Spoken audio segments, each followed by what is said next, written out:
Hello and welcome. Good morning, everyone. Greetings of this lovely day to all the people who are present at 7 o'clock sharp. And I am assuming, is my video absolutely clear? Assuming, nahi, asking, is my video clear? And if you are nodding your head, matlab audio is also clear. Your video is not clear. I am waiting for that. And now, we are now going to move to the most important aspect of our chapter, double taxation relief. Quick piece of news, we are doing a chapter called double taxation relief. For providing this relief, there is going to be an agreement, a treaty, a convention. These are three names of the same thing. The agreement will be between two countries. Whenever an assessee is resident of one country and has source in another country, he will suffer juridical double taxation, for which relief will be provided. For the second thing, economic double taxation, where different people pay tax on the same income, there is no relief. Double taxation ka relief is given only under juridical double taxation, where the same person on the same income is getting taxed twice. For this, you should also remember the all important global concept. Globally, there are two principles of levy of tax, most important aspect of DTRA chapter. Principle of residence levied by the home country and principle of source levied by the host country. Under the relief that we are providing for juridical double taxation, we have also reached the end of bilateral relief. If you remember bilateral relief, two countries sit together, calculation will be different. We will study the common points. Hello, relief from double taxation, exchange of information, non-discrimination clause, tax credit method, tax exemption method. The entire concept of bilateral is over. And we now go to the second part of the chapter, that is the screen visible? Unilateral relief under section 91. बहुत simple है, very simple. Those who are present right now get your 6 marks minimum. It can go up to 8. And those who are not attending this are taking a big risk. Okay. Double taxation avoidance agreement is a part of international tax. 30 marks international tax. And maximum questions on double taxation avoidance agreement ka chapter come on unilateral relief. Sir, why they don't ask questions on bilateral relief? Please get this thing clear in your head. Bilateral relief is given according to the calculation given in the treaty. Yes or no? The treaty is not a part of our portion. None of the actual treaties are a part of our portion. So if they have to ask you to calculate relief as per India-US agreement, or as per India-New Zealand agreement, or as per India-Malaysia agreement, so they have to give you that clause of that agreement. Like you did comprehension in school grammar 10th standard. There is a paragraph given. And under the paragraph, they ask you questions on this paragraph. So they give you a paragraph and they ask you questions. It does not make sense to ask questions to CA final students like that. Because they have to give you the paragraph, they avoid asking questions on this part. ऐसा नहीं कि they never ask, but 1 in 100 likelihood. As far as unilateral relief is concerned, focus. This calculation is not given in any treaty. It is not given in any agreement or convention. You do not have to open a separate document to calculate this. Unilateral relief ka calculation is given in the Income Tax Act in section 91. Is it a part of the Income Tax Act itself, the calculation, section 91? Yes, sir. And is Income Tax Act a part of our portion? Yes, sir. And thus it only makes sense to ask you questions on this. Double taxation relief ka question will come in almost every exam. And 1 in 100 chances of bilateral, 99% cases, the question is going to be on unilateral relief. 99% cases. Okay. And thus this is a very important concept. As I said, those who are present are going to get minimum 6. You are securing 8 marks also. Sometimes it is observed that unilateral relief ka question has come in paper 6 and 7 both. This full chapter is word to word repeated. I have told you before also. Paper 6C international tax elective paper में 9 में से 7.5 chapters are already taught in DT. Only 1.5 extra chapters have to be taught. Every time there is a query, sir, 100 mark ka paper is taking 70 lectures and another paper is getting over in 3 lectures because only 1.5 chapter has to be taught. That's the reason. And sometimes it is seen that this same sum comes in both papers. And therefore, some of you at least, whose target, maybe, see, that's your choice, what to take, what not to take. You all are the best people to decide for yourself. But in case you finally go to international tax elective, then this becomes double important for you. Okay. So take it very, very seriously. Whenever there is non-cooperation between the two governments, while discussing the meaning of bilateral, unilateral itself, we had the opportunity to discuss this also. Whenever there is non-cooperation between both governments. What kind of non-cooperation? I spoke about North Korea ka guy, if you remember. What are the cases or likelihood, possibilities of non-cooperation? Modi ji called, he did not answer. That's a non-cooperation. Present day, modern day circumstances, no world leader will do that.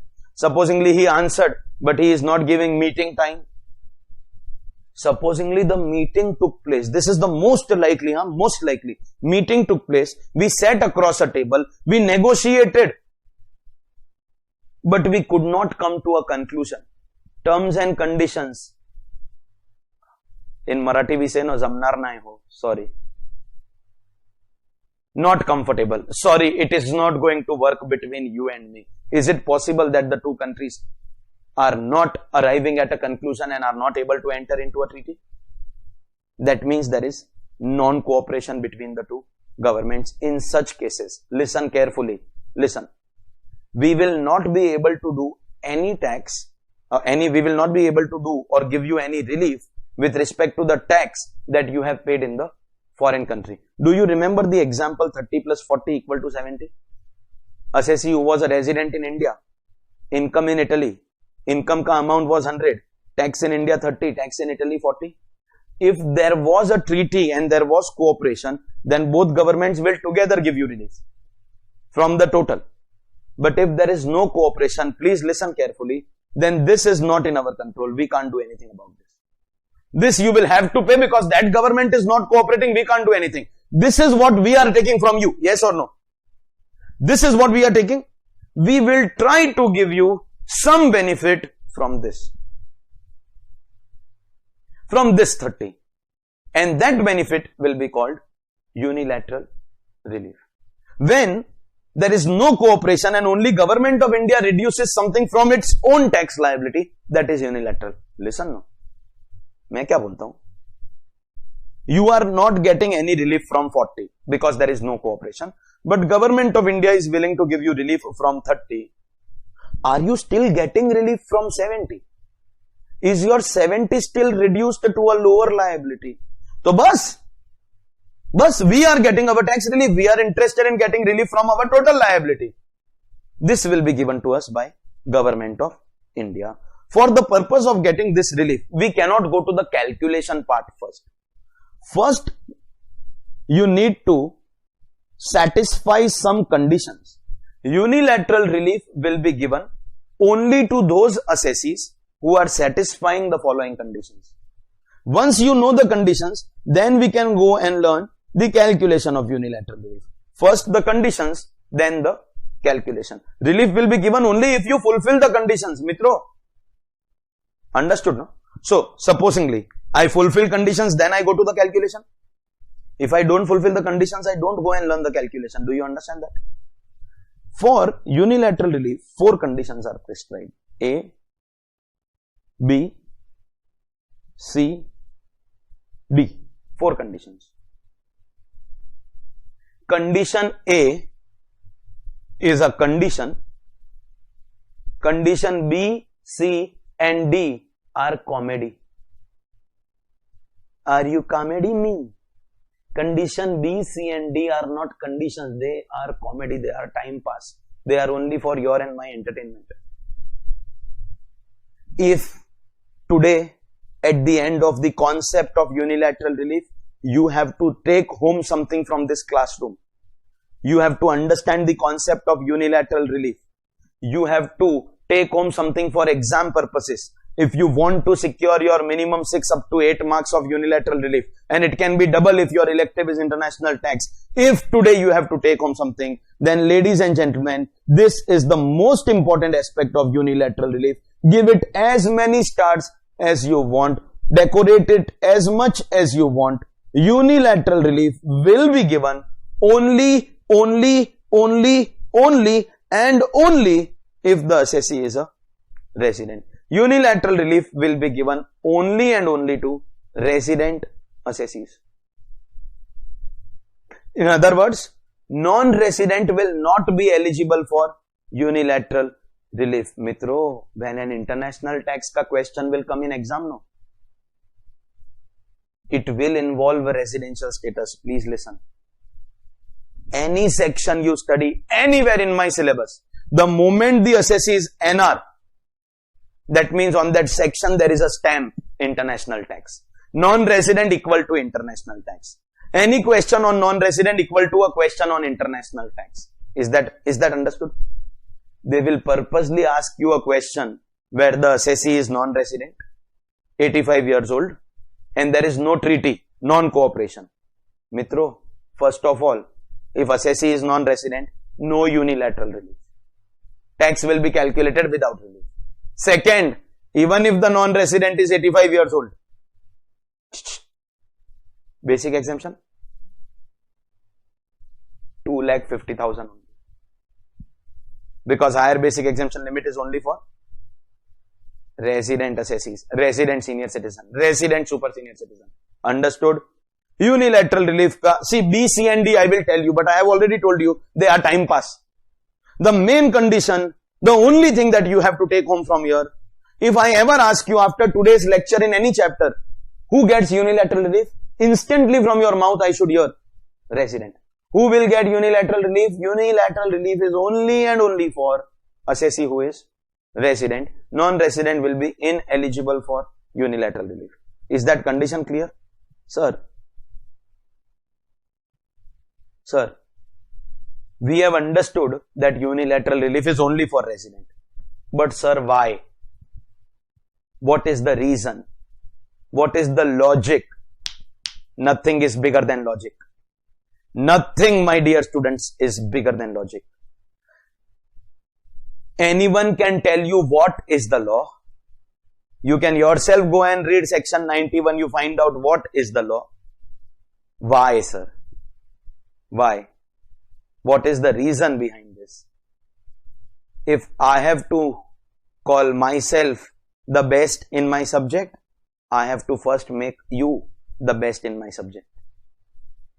And the difference between you guys and any other CA student of the country will be, you will know the reason behind the provision. So shall we?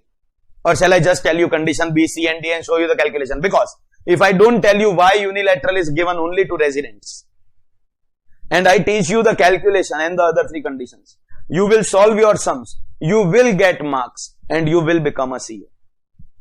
Even if you don't know why only resident, why not for non-resident, you will become a CA.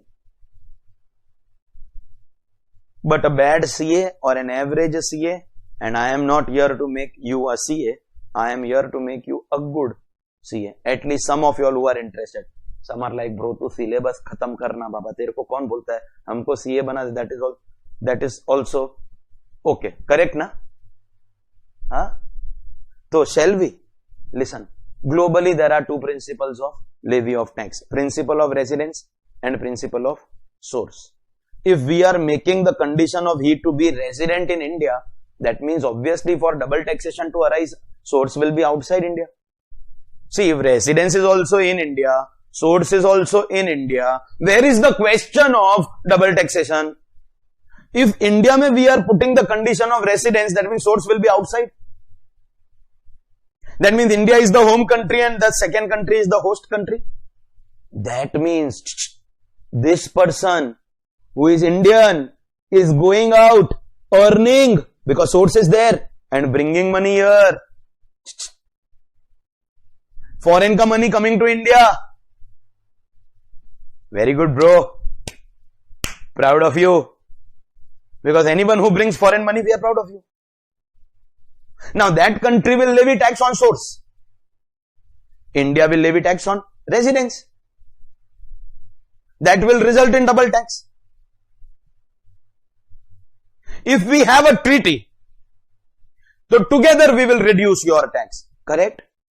But problem hai mitro, we don't have a treaty.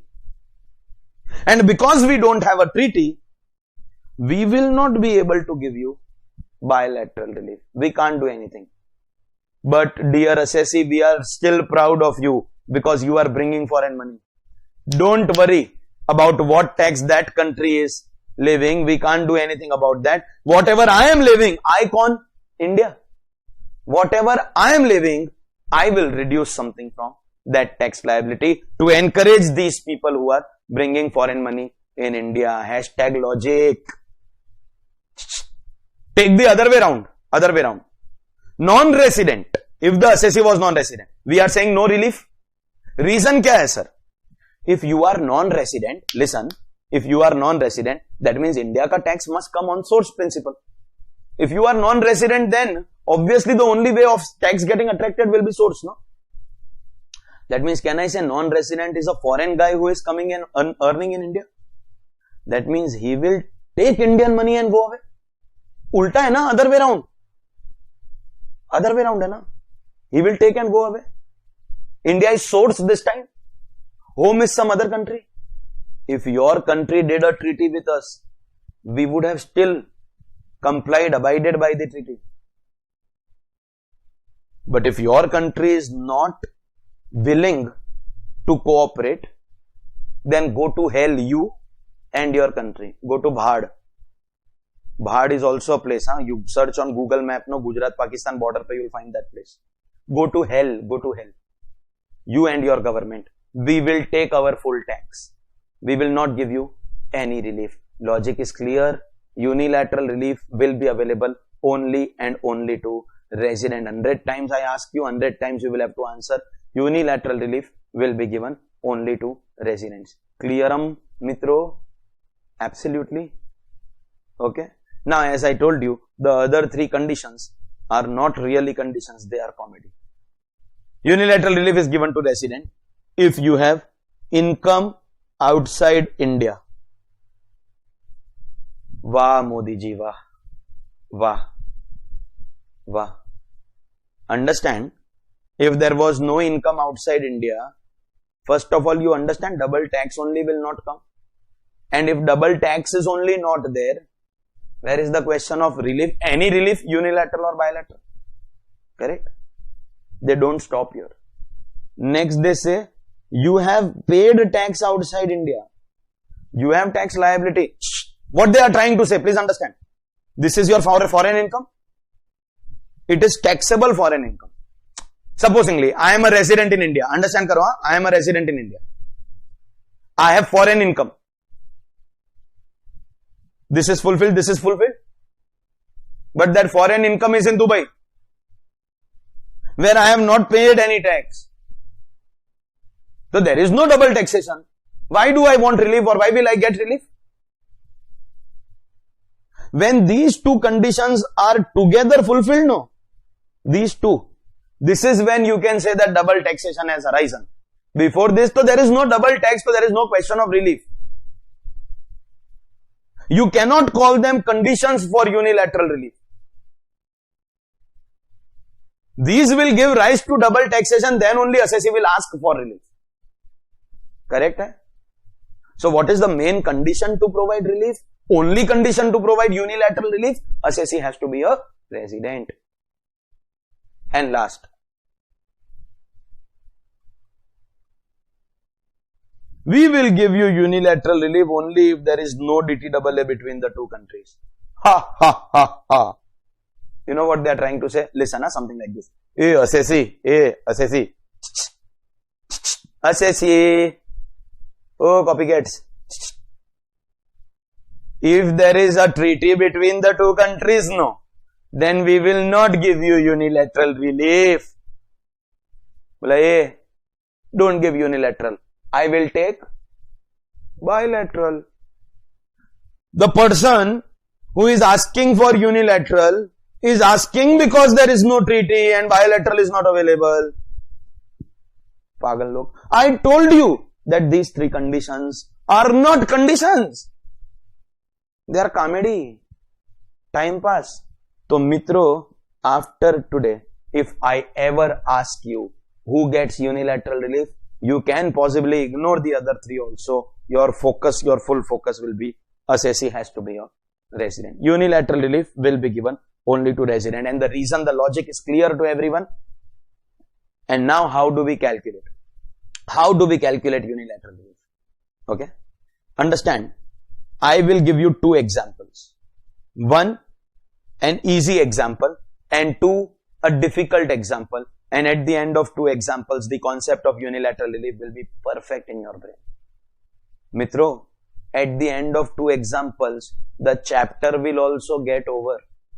Because bilateral is also over. This is the last concept. And we move to questions.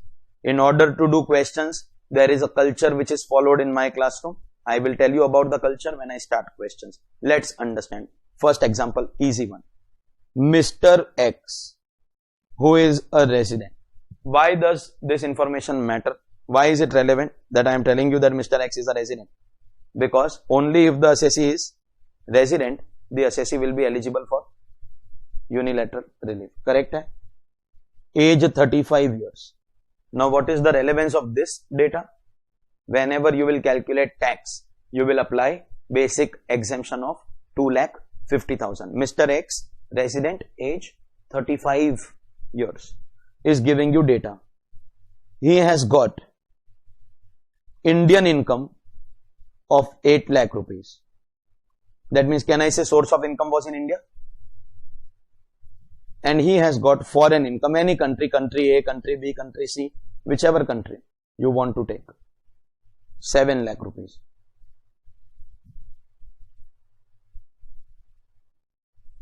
That means this 7 lakh ka source is in a foreign country.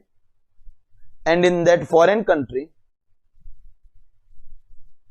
he has paid 20% tax on this foreign income of 7 lakh. 20% tax. See, on principle of source, obviously, that country must have levied some tax, no? And then, the bad news in the life of this gentleman is that with this foreign country, India does not have any treaty. There is no tax treaty convention, there is no DTRA with this country. Bad news. This is the main bad news here. We have to learn the calculation of unilateral relief. First, we have to check, is there double taxation? Any assessee who has double taxation will talk or think or discuss about relief, no? Is there double taxation? Let us check that. This income of rupees 8 lakh, is it taxable in India? Lol, what a stupid question. He has residence and source both in India. So is it taxable? Yes. Is it taxable in the foreign country? No. Sir, why no? Because residence also in India, source also in India. Why or how will it be taxable in the foreign country? Obviously no. Correct hai?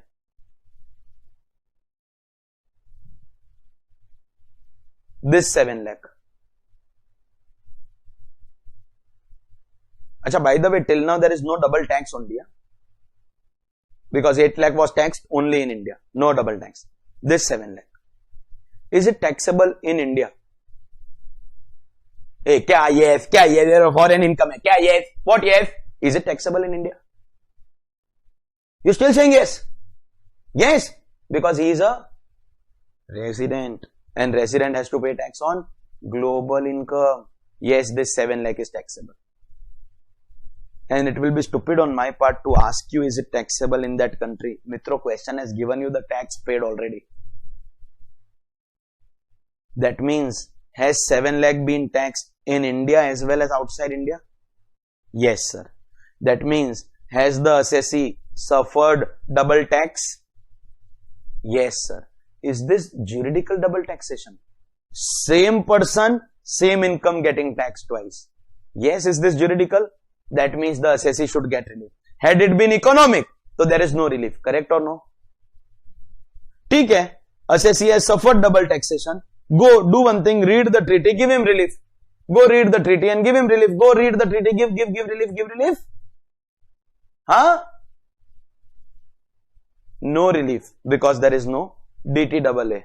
And when there is no DTRA and bilateral relief is not available, the assessee is left with only one option: unilateral.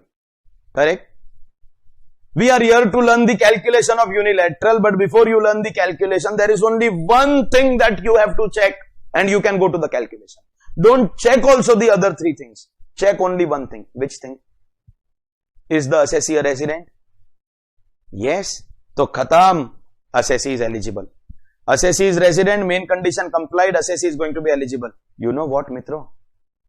The other three conditions we have already checked by now. First only I asked you, foreign income and tax paid in the foreign country means double taxation has taken place. And there is no treaty, therefore we have come to unilateral. So once you come to unilateral, you have to check only this condition, because the other three are unknowingly already checked. Is that clear? So finally, Mitro, yes, the assessee is eligible. Now that the assessee is eligible, we can go and do the calculation of unilateral relief. There are two ways in which I can actually do this calculation with you. First way, bro, step 1, 2, 3, 4, 5, 6 steps, mechanical way. Sixth step mein I will get my answer. I can just tell you, calculate this, calculate this, calculate this, calculate this, final answer, this is your relief. If I have to go by the mechanical system, I can always do it like that, give you the steps and it gets done. But I want you to understand the logic of the calculation. And the logic is very simple. You are paying tax in India, you are paying tax in a foreign country on the same income. Indian tax, foreign tax. Indian tax, foreign tax. Correct? This tax we cannot do anything because this government is not cooperating. This you will have to pay and come to India. We cannot do anything about it. We are really sorry that government is not cooperating. You agree with this? This is what I, as government of India, I am going to take from you. This is that amount from which I will grant you relief. Relief under section 91.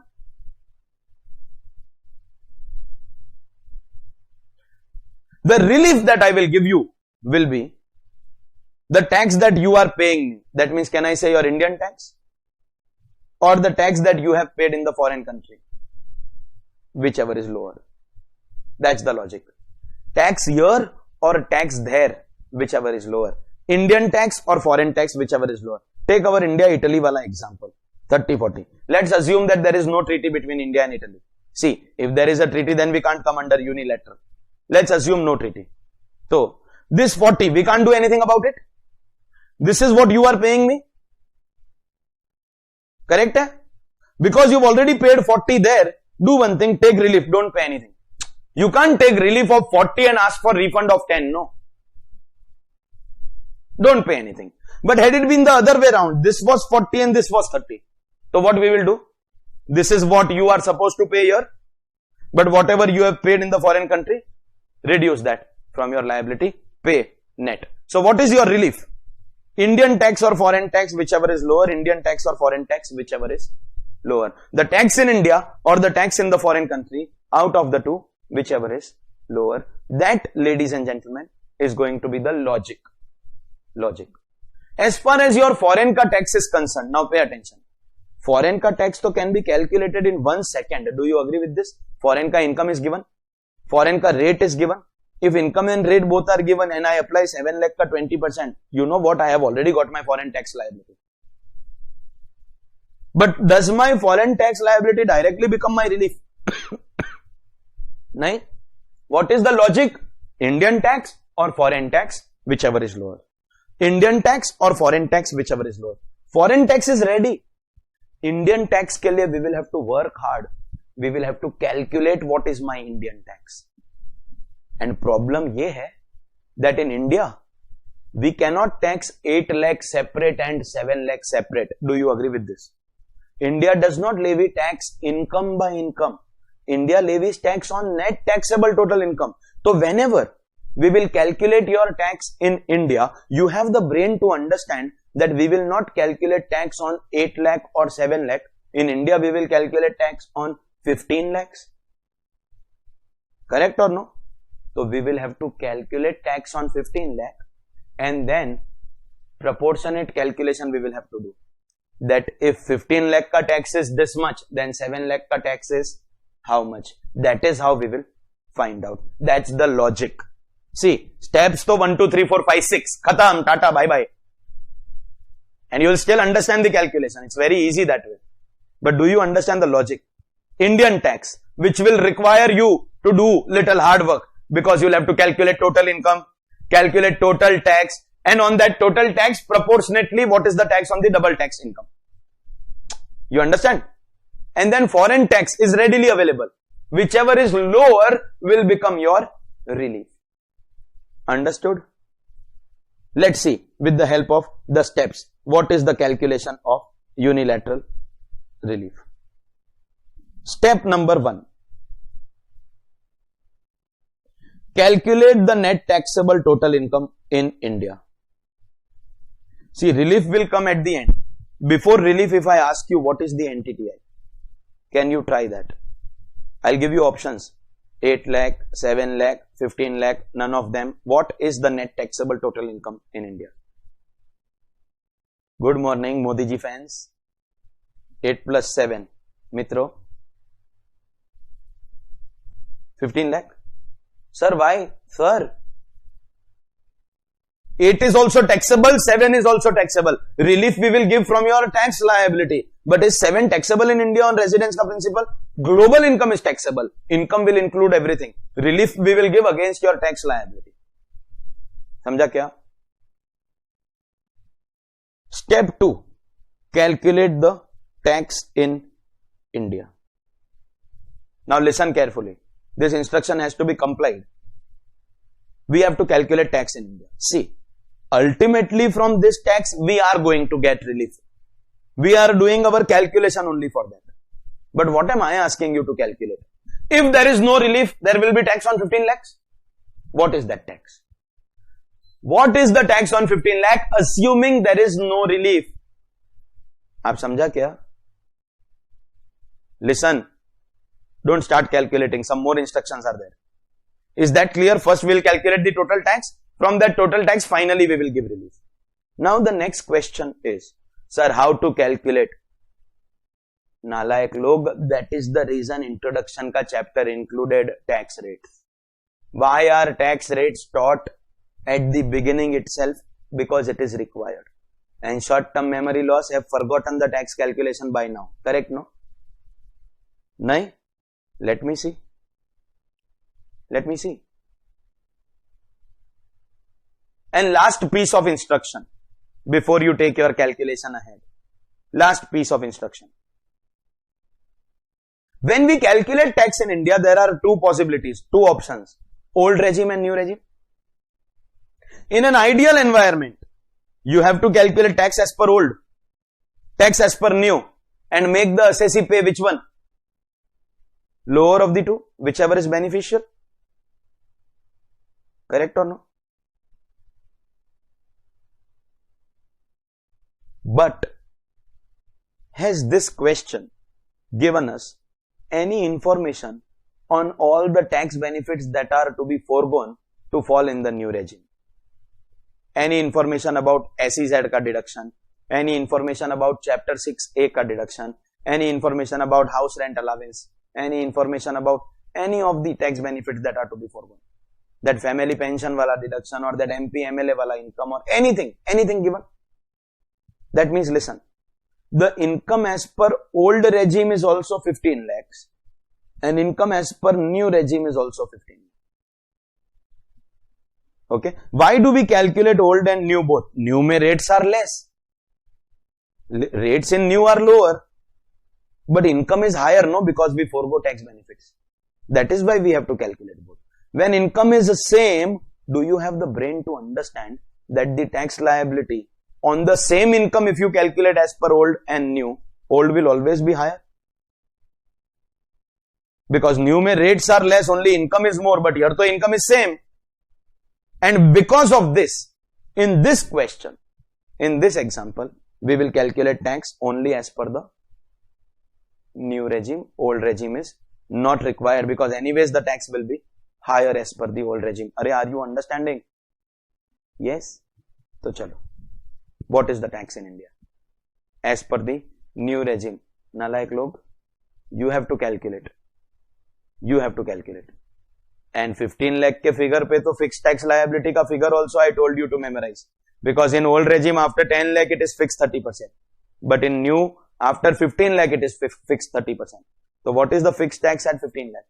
And what's your final answer? If I ask you the tax in India, what's your answer?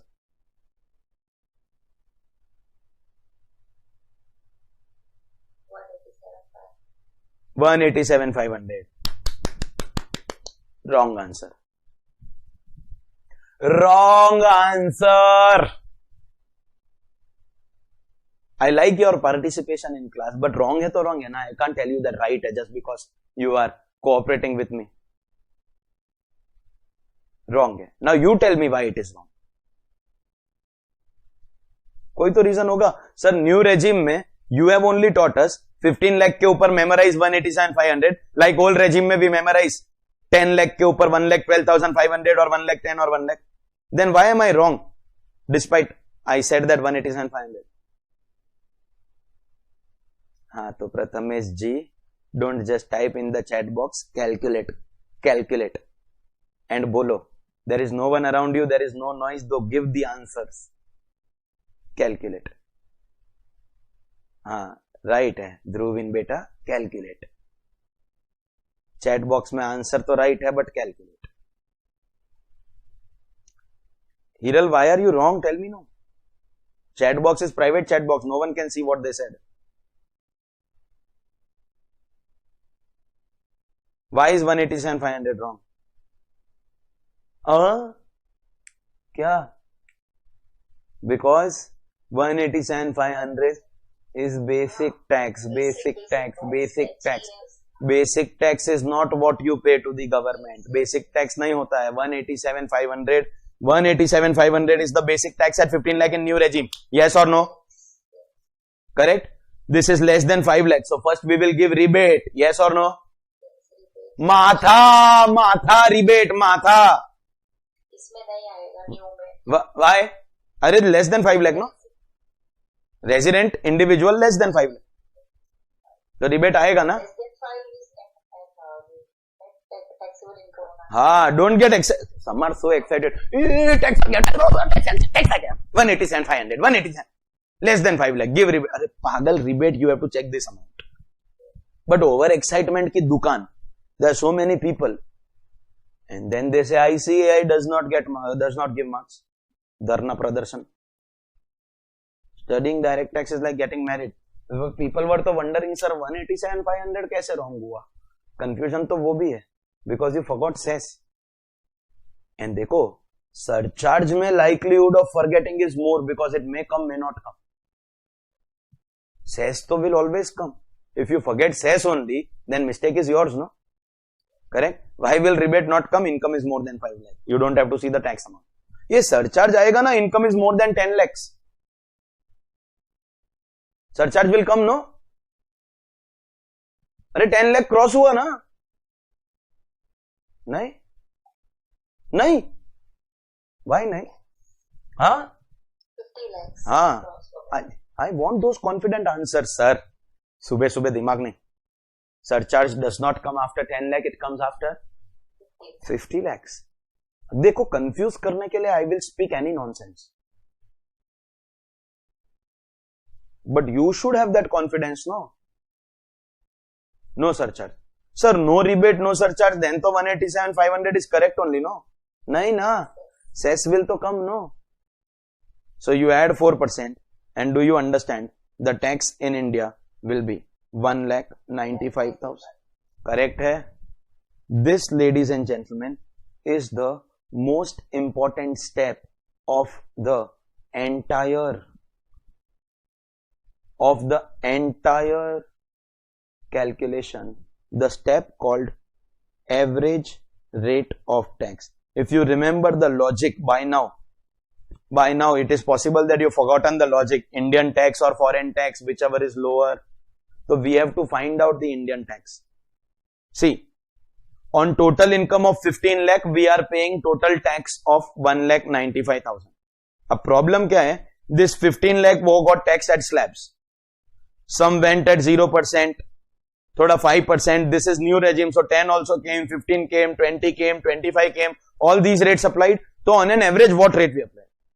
See, our intention is to find out on 7 lakh what tax took place in India. That's our intention. But problem ye bhi hai that we don't know that 7 lakh went in lower slabs or upper slabs. You can never say no, sir, 7 lakh went in basic exemption, 8 lakh went in basic exemption. Ultimately, basic exemption was taken against 15 lakhs. Arey, on money, there is never any name written, no. Sonam Gupta bewafa hai. There is never any name written on money, no. Mitro, you understand what I am trying to say?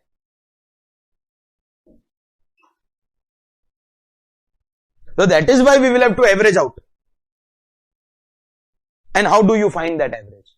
If on total income of 15 lakh, I have paid tax of 195, then what is my average rate of tax? 2 decimals normally. Here it is coming, I think, to round figure of 13%. No?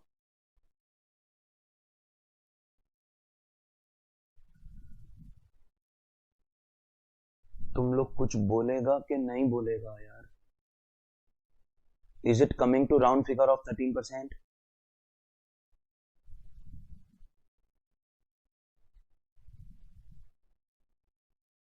If it is not round figure, then you have to take up to 2 decimals. Is that understood? What is the significance of this 13? Now if I ask you, what is rate of tax in India? So it is not 0, 5, 10, 15, 20, 25. India ka tax rate is 13%. If you take 15 lakhs on your calculator, that's the total income of the assessee, and you apply 13%, you directly get the Indian tax liability. Yes or no? Our intention is Indian tax or foreign tax, whichever is lower.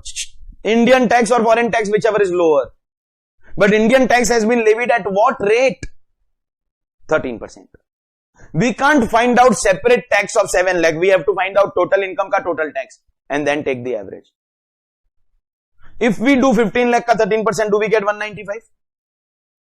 That means in India, we have paid 13% tax on 15 lakh. Pay attention to one by one my lines. We have paid 13% of 15 lakhs, correct? Eh? That means I have paid 13% on 8 lakh and 13% on 7 lakh. That means I have paid 13% of 8 and 13% of 7, because I don't know whether you know this much maths. 8 into 13% plus 7 into 13% is 15 into 13%. So if 15 ka 13% is my tax liability in India, that means this is how my incomes have been taxed in India.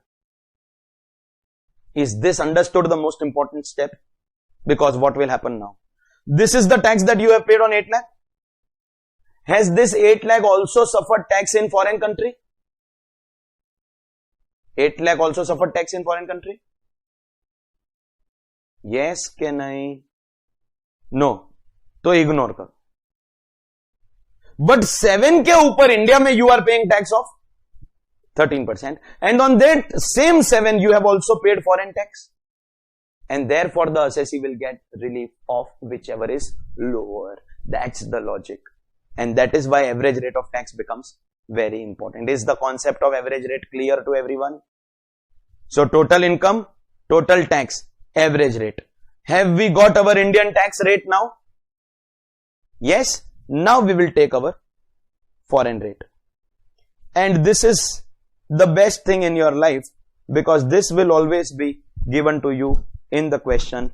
If your question does not give you foreign tax rate, if your question does not give you foreign tax rate, then write a note to the paper checker. तू चोर, तेरा बाप चोर, तेरा खानदान मरे, तेरे बच्चे. You write a note to the person who is checking your paper. In that note, you also curse the paper checker. Tell the paper checker that I pray to the Almighty that your children appear for more difficult exams and never clear. ये सच में मत कर देना पागल. Don't actually do it, huh? बोलना मत that sir had told us to do this. And sir has told you to do a lot of things. How many things you are following very, very sincerely? Ask yourself. Foreign rate will always be given. What is given to you? I only gave you 20%. बस मित्रों हो गया. The logic was already told to you. We are going to give you relief. You tell me, at Indian rate के foreign rate? Indian rate or foreign rate? Which will be, what will be your relief? Indian tax or foreign tax? Indian, wrong answer Amit. Foreign, wrong answer.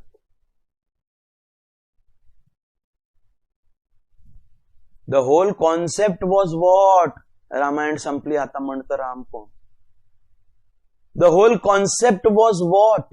Tax in India and tax in the foreign country, whichever is lower. Arey, I told you no. 30 here, 40 there, then 30. And 40 here, 30 there, then still 30. Indian tax or foreign tax, whichever is lower. So, acha, in this case, Amit, my question was not in this example.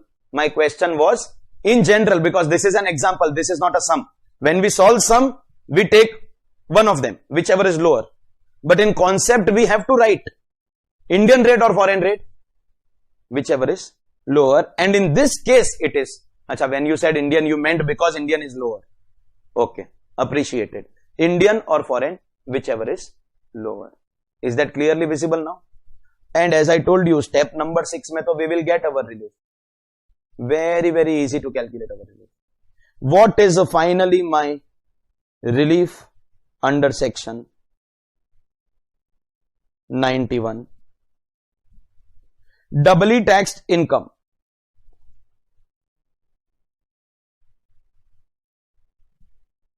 Included in my net taxable total income into the lower rate that you have computed in the previous step. Doubly taxed income included in NTTI into the lower rate. Doubly taxed income included in NTTI into the lower rate.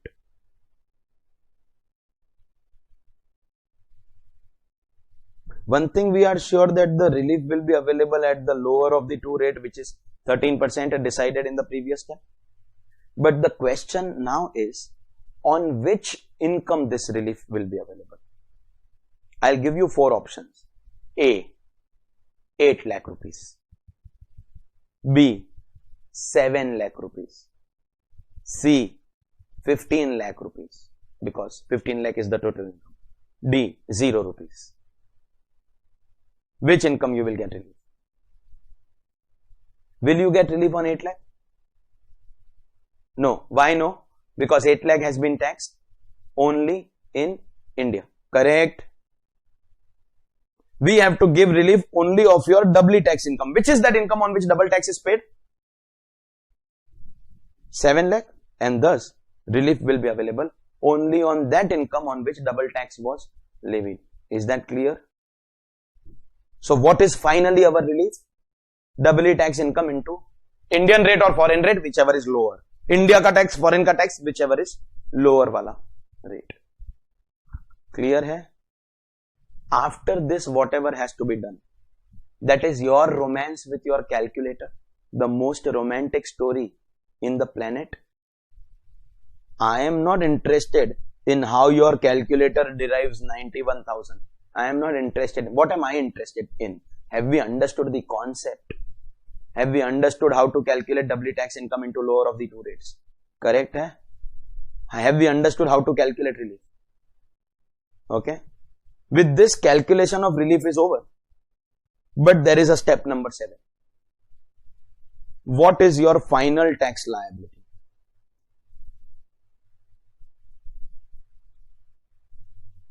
This step you will do only and only and only if you are asked. If the question is asking you relief, you stop at step number 6. Don't be over smart. Don't show your knowledge. The person who is checking your paper does not have that much knowledge. Hindi में जितना पूछा उतना बोल. Do not show your extra knowledge. If they ask you relief, you stop at relief. But there will be questions which tell you what is the final tax liability of the assessee. Come on. You can give me the answer in amount, in words, in step, in any mathematical equation, anyway. What will be the final tax liability?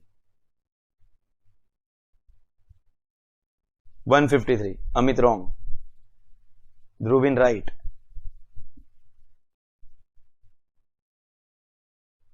Some are like, sir, scroll karo na upar. Scroll karo. Okay. Here is your entire calculation. थोड़ा सा zoom out हुआ है. You are still able to see? Yes? If I don't get any relief, this will be my tax liability before relief. And from this tax liability, I am eligible to get relief of 91,000. Can I say the tax liability before any relief minus the relief finally available? 1,04,000. Is that clear? Whoever got the wrong answer, is that clear now? Okay. Now listen. Be very careful. Institute plays dirty games with students in exams. There is a student who calculated right up to here and got 1,04,000 as the final tax. Any student who got 1,04,000 as the final tax, can I say has made no mistake? If this till this step you are right, that means in between steps you have not gone wrong anywhere. 1,04,000 in the MCQ is option A. What is 1,04,000? Option A. So which one is the right answer of the MCQ? Option A, Matha. Question was calculate the relief and 91,000 was given in option B. That will hurt badly. Those who don't know concepts and lose marks, no. They don't deserve any sympathy. But students like these, poor guys, your institute has not tested whether you know the law or you know the concept. They have tested whether you have read the question. Let's be clear. If the question is on relief, this is your answer. And if the question is on final tax, this is your answer. You get marks for answering what is asked. You don't get marks for your knowledge. And this is why many a times what happens is, in direct tax, the student is very, very good. Concepts mein to baap hai, I am telling you. But unfortunately, the marks do not reflect the talent of the student because of these silly, stupid mistakes. Or in other words, studying direct tax is like getting married. Every time you think you are right, she will find out some mistake. She con? ICAI, mother body. You think you are right, but somewhere you have gone wrong only. Samjha? When we had a paper like ISCA in CA final, paper 6 mein, old course mein, it was ISCA. In ISCA, you know what was the good thing? At least people knew that they don't know anything. घर पे आके people used to say, I came home after my ISCA paper, I told my mother I will fail. I will get between 28 and 30 and I got 29. Between बोला मतलब between आया. Exact between आया. I knew. But what is the bad thing about direct tax? That you think you know it. You think you have written the right answer. You tally with your friend, bola uska bhi ban. You come home and again solve right answer. And you are not focusing that the question was asking relief, not the final tax. So marks to nahi mila na. Then you say that sir, institute is not giving marks. And there are a plenty of YouTube ka nakli hero. पैसा देके subscriber खरीदा हुआ, 5 rupees 1 subscriber. So if you have 5 lakh rupees to invest, you can get 1 lakh subscribers overnight. And in my subject तो specially नकली fake YouTube का heroes are working. And then how to gather audience? Drama करके, ये देखिए institute ने marks नहीं, अरे institute ने पूछा क्या, तुमने लिखा क्या, मार्क्स कैसे मिलेगा? You cannot sit on the street and abuse your own mother body. That is not my culture. If you tell me, no sir, after 10 o'clock, 1 घंटा और wait करके explain certain things to me individually, I will do that. If you tell me to repeat something, I will do that. If you want me to cooperate in any academic matter with you, I will cooperate. If you tell me that sit with us on a dharna against institute and abuse your own mother body, I will not do that. I know where to support you, where not to. And I think the sensible students also understand it does not make sense. I am a CA because of ICAI. Tomorrow you will become CA because of the same institute. You are not doing the course for institute or for any coaching organization. You are doing it for yourself. That day when you tell this to yourself, you will not get unnecessarily distracted by all the nonsense that is going on. They are only demeaning the course, nothing else. But fair enough. सबका अपना अपना choice होता है. Somebody who has quality does not need to do all that, but somebody who has got only that as a way or methodology of attracting students, तो बेचारा उसको भी घर चलाना है, तो let them do it that way. Let people do however they want to. Have we understood how we can get marks, how we can lose? एक चीज होती है understanding the calculation. Understood. Understanding the logic, Indian or foreign, whichever is lower. Sir, understood. But sir, we can still lose marks. Is that also understood? So look carefully what is the question, accordingly give your answer. Correct hai? Is unilateral relief ka calculation and the logic clear? Now that it is clear, I will take second example, a more difficult example this time, to become perfect about unilateral relief. And mitro, that will also bring some good news. Chapter over.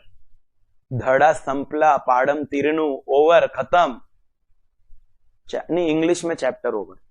Forget, I know multiple languages, no, so I again and again talk in multiple languages.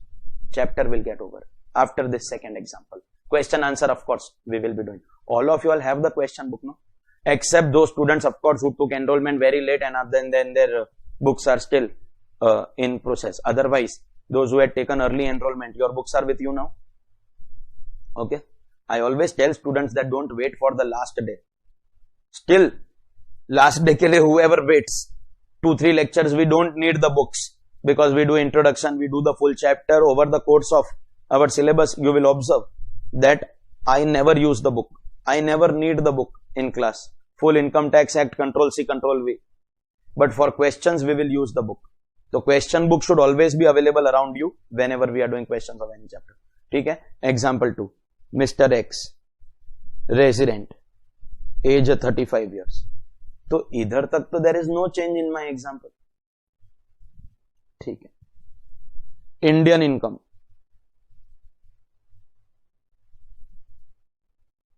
12 lakh rupees. Last time it was 8 lakh, this time it is 12 lakh. Foreign income, 8 lakh rupees. So last time it was 7, this time it is 8. It's only a change in numbers. So you all have that much brain, no? Okay, same numbers will never come in exam. It was a concept, numbers will always change. This time the foreign country ka tax rate is 18%. So last time in my first example, foreign rate was 20, this time it is 18. So you cannot question the question, you have to answer the question. Question is giving 18% and I told you foreign rate will always be given. In fact, if not given, the question is wrong. The foreign rate is given. Okay. And there is no DTRA.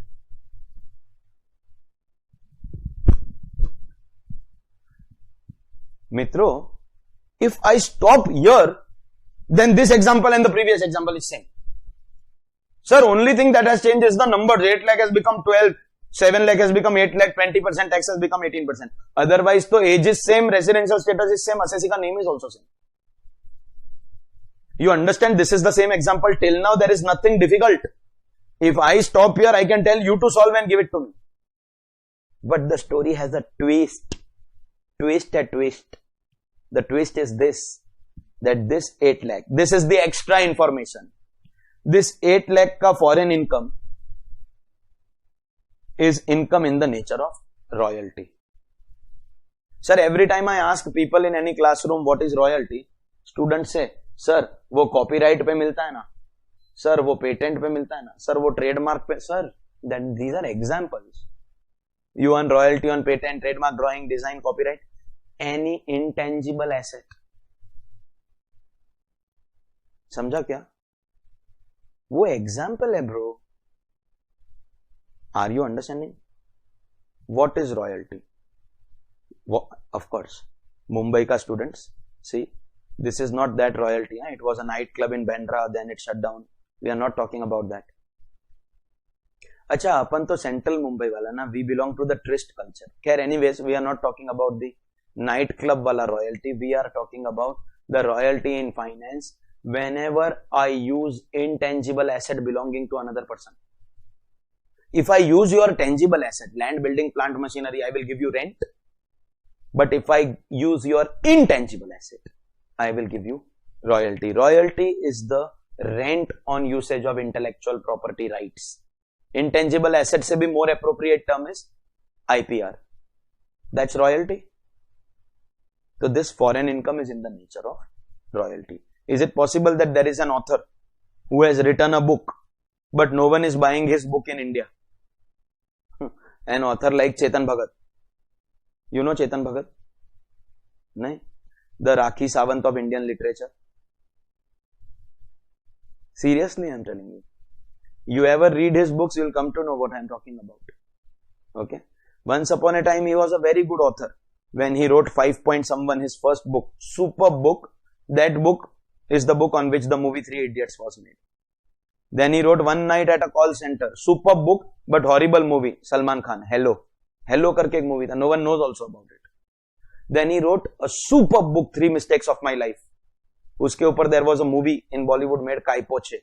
Sushant Singh Rajput was in one of the lead roles out there. Then he wrote, I think, the best book of his career, 2 States, which also is also the name of the movie. But after that, what happened to him? I don't know. He wrote a book called Revolution 2020, rubbish. What Young India Wants, rubbish. And finally, he came to writing a book called Half Girlfriend. I am not joking. One of India's once upon a time best authors has written a book called Half Girlfriend. And as ridiculous as Bollywood is, they have ended up making a movie also of the same name, if I am not wrong. Correct है ना? कुछ भी बना. So this author का book no one is buying in India now. So he has sold his book where? The rights of his book matlab. Where? Outside India. And when you are getting royalty, so I am not teaching you. I am not teaching you. I am telling you, in our income tax law, there is a section 80 QQB. Deductions under chapter 6A.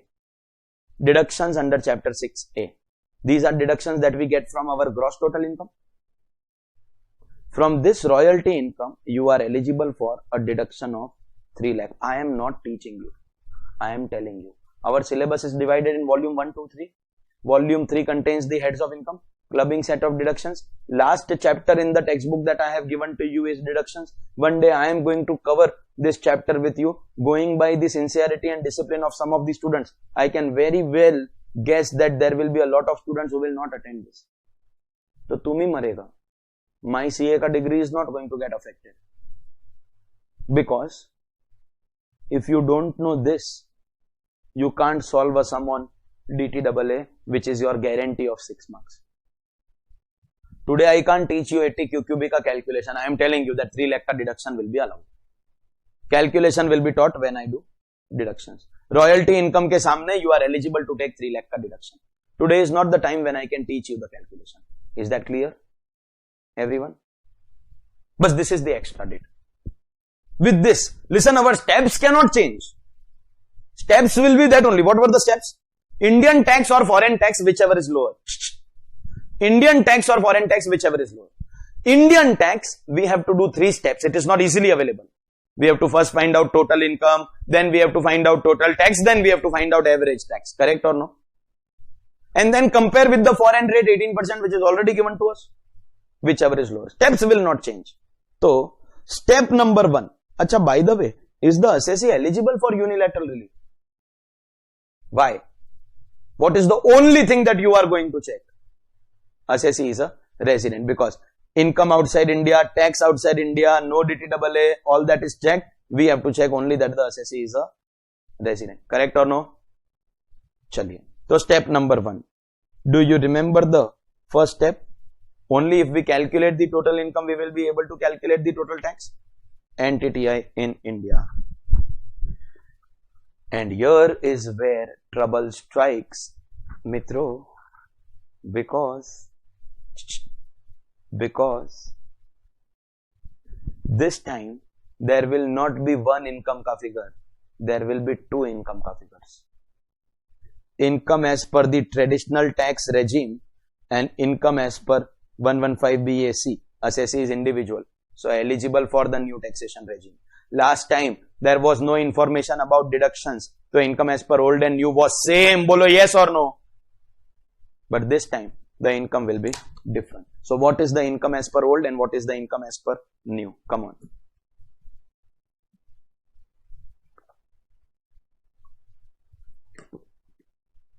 Will 8 lakh be included in my total income in both regimes?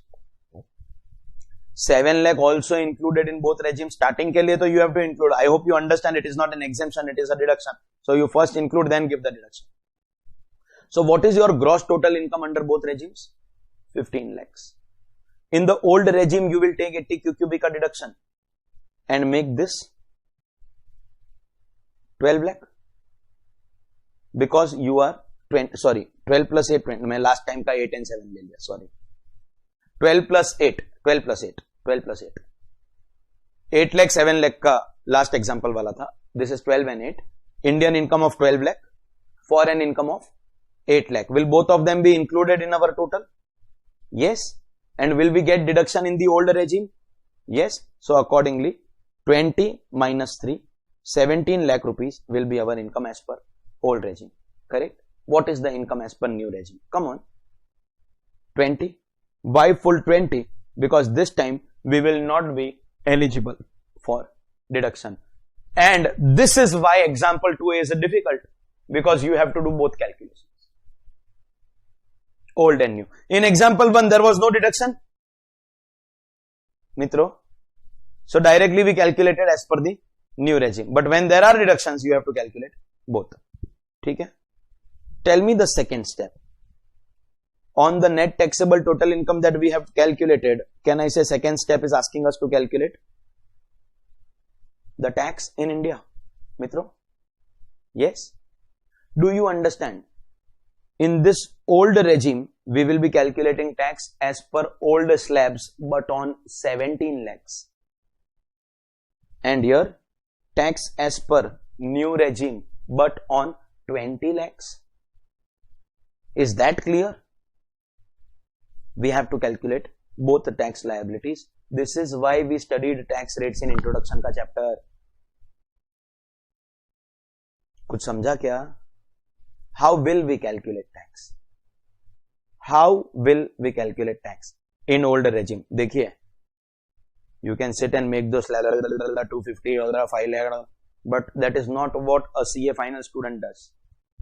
How will we calculate? Shall I tell you or you will tell me? Old regime के अंदर what amount will be suffering? 30% direct. About 10 lakhs. That is 7 lakh rupees. 7 lakh ka 30% plus 1 lakh 12,500. Why? Because the assessee is normal individual, less than 60 years. That will be our basic tax. So 7 lakh ka 30% plus 1 lakh 12,500. Yes or no? Is that done? Then plus 4% cess. Plus cess. There will be no rebate because income is more than 5 lakh. No surcharge because less than 50 lakh. Correct? Correct? So add 4% cess. 7 lakh ka 30% plus 1 lakh 12,500. Whose total पे 4% cess? Yes, please. What is the tax as per old regime? 3 lakh? 335, 400. Okay. Mitro, I don't memorize questions and their answers. Huh? I memorize only the law. And that also, I have not actually memorized, but years and years of doing the same thing. subconscious mind में it got memorized. If this answer 335 400 turns out to be wrong कल की date पे, and after 4 lectures you come and tell me, sir, this amount is not matching, there was a mistake, I will give you 2 tight slaps first. Why were you sleeping in class? You are not having paid assistants here. Everyone has to calculate.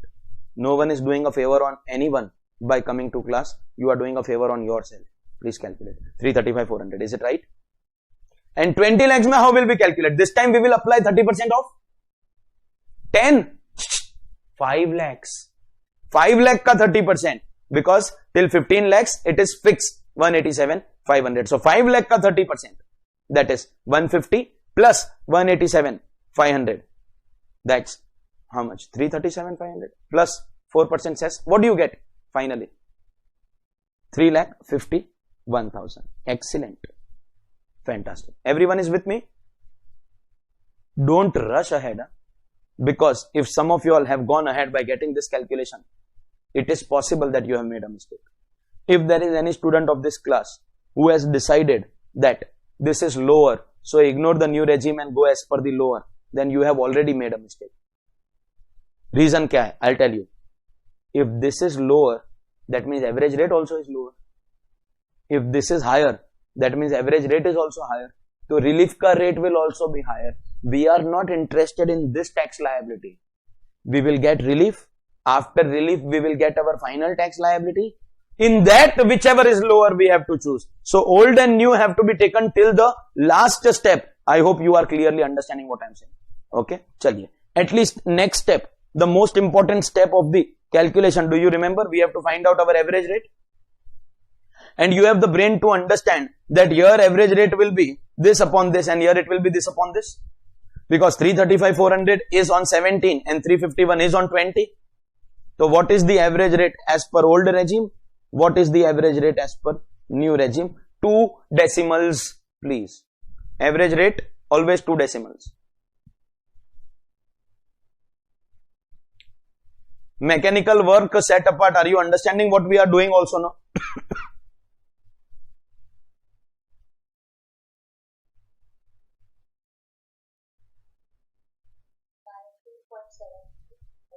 $19.73. What is the digit after 3?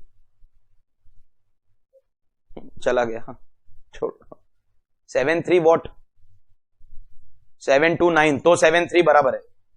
Then it is right because if it is 5 or more then this has to be changed. And new regime में 17.55. Is that clear? 19.73. Are you 100% sure?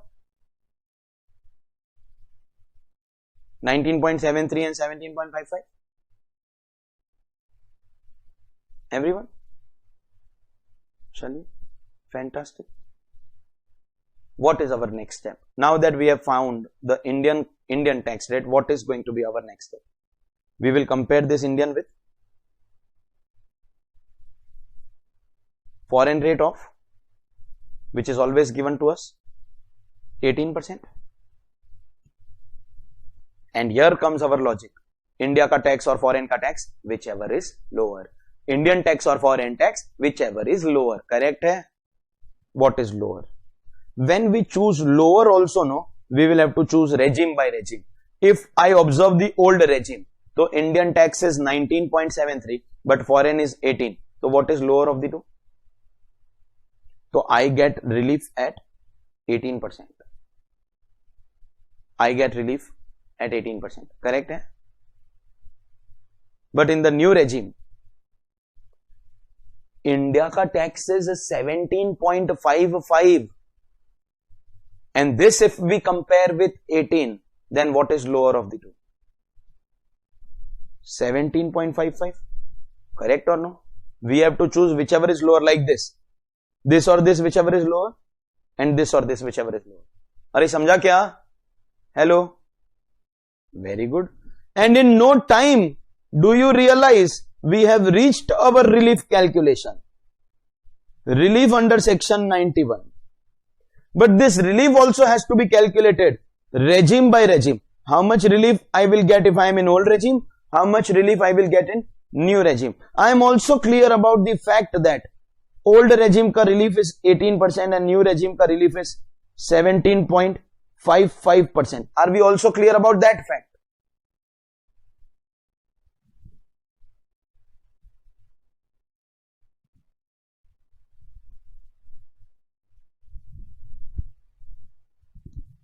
Correct है,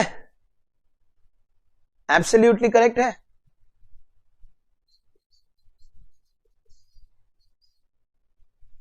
because we have identified no, old में 18, new में 17.55. मित्रों, if I did example 2 with you, it is for this. This is the only reason why we are doing example 2. You observe carefully, example 2 is only a practice of what we have done. This was our relief ka concept. Once one example done, we could have directly gone to the questions. No, all the questions are going to include these concepts. If we are doing example 2, it is only and only for what will be your income. What will be the income? One thing is for sure, even if I try to fool around, one thing is for sure, the Indian income of 12 lakh is not going to be eligible. Even if I start creating nonsense MCQs, बोला 12 lakh के 18 lakh के 20 lakh के 8 lakh के, all that nonsense. Correct है? 12 lakh is not eligible. If at all we are going to get relief, we will be getting relief on our foreign income because that is the income on which double tax is applied. That means, can I say we can take 8 lakh as foreign income for both regimes? Yes or no? Foreign income 8 lakh, yes, no? No. Amit, अभी no बोल रहा है ना, तो reason they. Are there people around you washing भांडी बर्तन?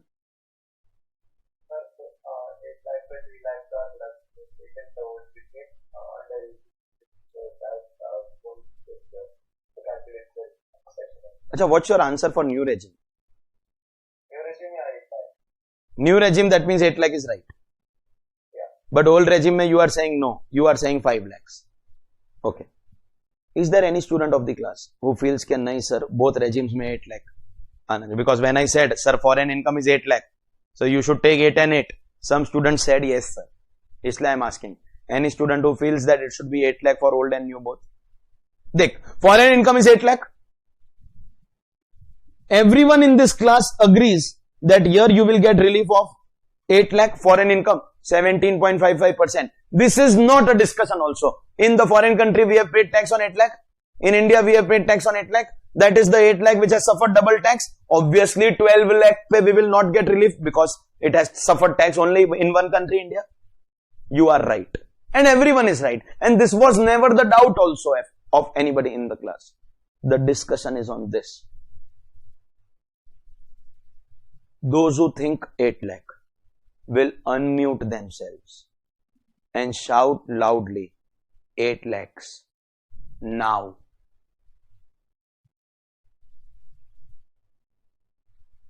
No one.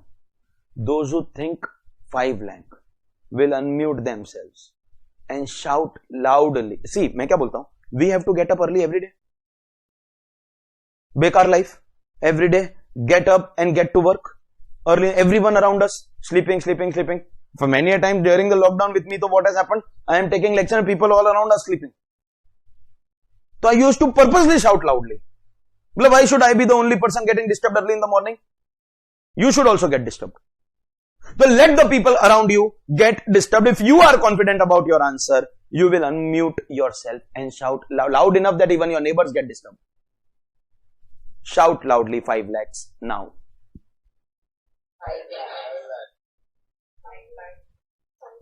इस volume में I understood everyone participated, but इस वॉल्यूम में your neighbors will definitely not get disturbed, but that's okay.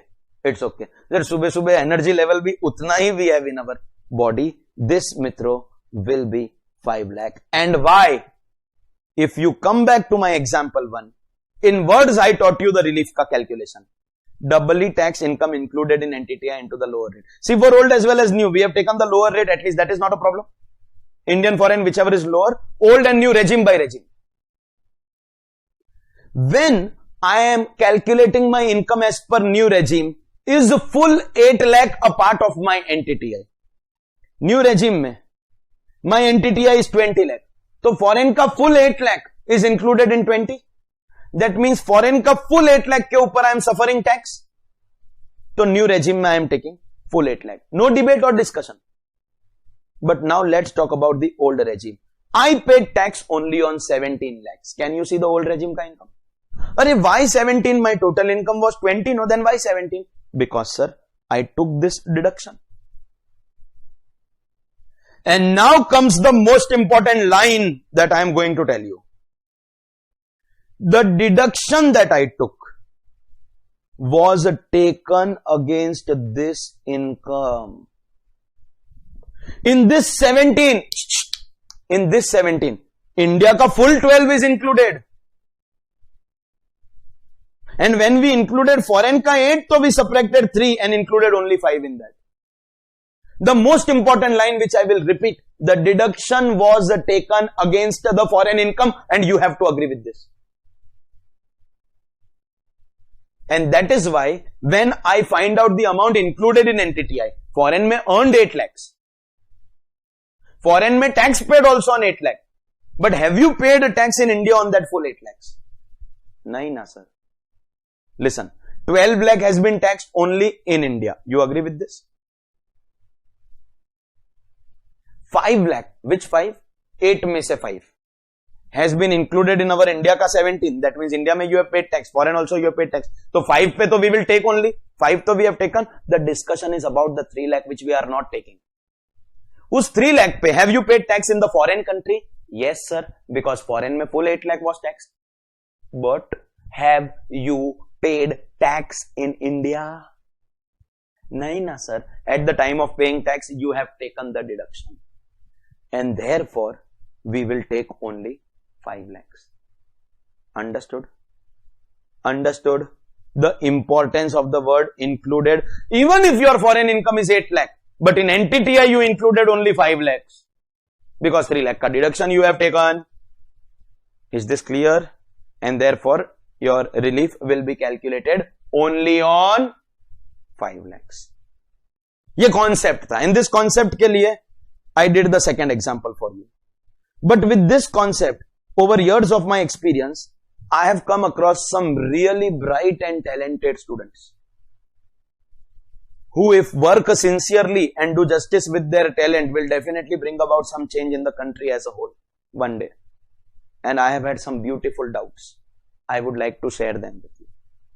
Deductions are of different types. There is something called expense related deduction, where you have to spend money to get deduction, like your life insurance premium 80C or medical insurance premium 80D or donation 80G. You have to spend money, pay money, get deduction, pay money, get deduction, pay money, get deduction. That deduction, listen carefully, can be taken against anything.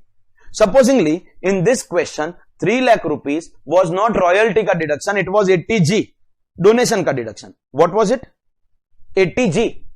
So that is not compulsory that you have to take against 8 lakh. That can be taken against anything. This will still be 17 because I have taken deduction.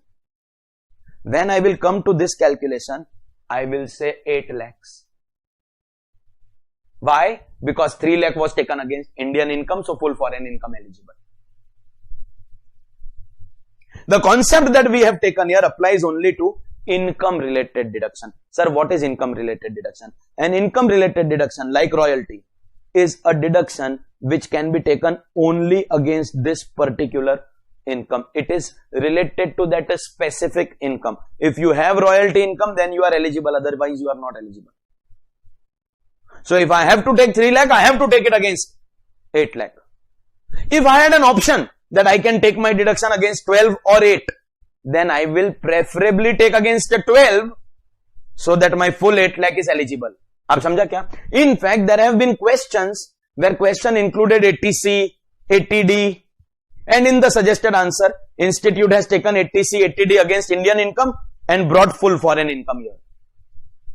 Because you have the choice. But in a deduction which is particularly available only against a particular income, in that you don't have a choice. This 3 lakh ka deduction can be taken only against royalty. So you don't have a choice. Is that clear? That means if it is related to foreign income, then only you will reduce. Otherwise you will not reduce. That also means if you have an option, then first choice we will give against Indian income. Is that clear? Try to make your full foreign income eligible. This is something that I only used to explain every time. Then one day, a very, very intelligent student came and asked me, sir, what if this 12 lakh is also royalty? Full 20. Ultimately, he is an author, no? So he can get royalty from everywhere. Brain dekha, brain. 80 QQB ka deduction can be taken against royalty income, whether Indian or foreign. If 12 is also royalty, that means you have the permission to take deduction against 12 also. 3 lakh is per annum ka limit against royalty income. If 12 is also royalty, then I will obviously give first preference to 12 and still make full 8 lakh eligible. In my question, this 12 lakh was not royalty, only 8 was royalty, so 3 can be taken only against 8. If 12 was also royalty, I will take against 12. If there was 80C, 80D, I will take against 12. I will always give first preference to my Indian income. But you saw the brain of that student? And iske aage I met one more intelligent student. When I gave this answer, what did I say? Sir, dekho, if this is 12, no, then you will, if this is royalty, no, then you will give against this first. Clear hai? And then came another superb doubt. Sir, this is also royalty. This is also royalty. So first preference Indian income. That is understood. Always take deduction against Indian income first if possible. But sir, this is only 1 lakh. तो क्या करने का sir? Take only 1 lakh का deduction and don't take the remaining deduction. पागल है क्या? You will not take deduction only. That means you want to stay in the new regime, no? Then stay in the new regime only, no direct. So what will we do? First we will give 1 lakh ka deduction against Indian income. So Indian income will become 0. But we still have 2 lakh ka allowed deduction. Then that we will have to take against this 8 lakh. And in that case, this amount will become 6 lakhs. To summarize, first try to take deduction against Indian income if possible. But if the deduction is of such a nature that it can be taken only against foreign income, against Indian it is not allowed only, then you have no choice. But first preference you will give to Indian income so that you can make maximum foreign income eligible for relief. Is the discussion clear? Everyone? And for those of you all who first said, "Ke sir, dono ke andar 8 lakh we will be writing because foreign income is 8 lakh. Is it clear to those students also why we have taken 5 lakhs in the old regime and 8 in the new regime? Everyone is clear? Example 2 and understood why we took the difficult example 2. Ladies and gentlemen, boys and girls, Deviyo, Sajjano and Mitro, the news for the day is chapter 2 of your syllabus, double taxation avoidance agreement. देखो index में तो it is chapter 2. If I tell you 43 chapters, तो it is chapter 2. I am counting introduction as a chapter, no? Khatam. But not completely. We will now go to the questions. तो अभी ढूंढो घर पे किधर है. Start search and seizure operation. Find out your question book because we are immediately starting the questions. We are now going to start questions of our first. Actually, it is the second chapter, but this is the first time we do questions. Our question book is divided in 2 parts, part 1 and part 2. Correct hai? Part 2 is additional question bank for your extra practice. All RTPs, all mock test papers, full study material, all illustrations. That is additional question bank. Plus we have plenty of past papers and everything. In our class work also we have plenty of questions. We will be doing questions from our class work book. That is part 1 of your question book. If you observe, the questions are also divided chapter wise. So chapter by chapter we will be doing. We are doing questions of the first chapter, double taxation avoidance agreement. Correct hai? Okay, what is the culture of doing questions in class? Every time we do questions, one of the students in the class will have to volunteer. For what? You will come on the mic and read the question loudly for the entire class. and then we will solve it together. Every time I say this, I count till 5, and in 5 seconds if no one volunteers, matlab you all are least bothered about the class, and therefore it is assumed that the questions are over, because all the questions in the book are anyways solved questions. So I will not do questions if nobody is interested in only reading part also. So system will be, someone in the class will read the full question loudly for everyone, and then together we will solve the question. One more thing, this is the first time we are doing questions, so you need to know and understand this also, that all the questions are solved questions. Human tendency that, sir, we will not do the question, first you will start reading the answer.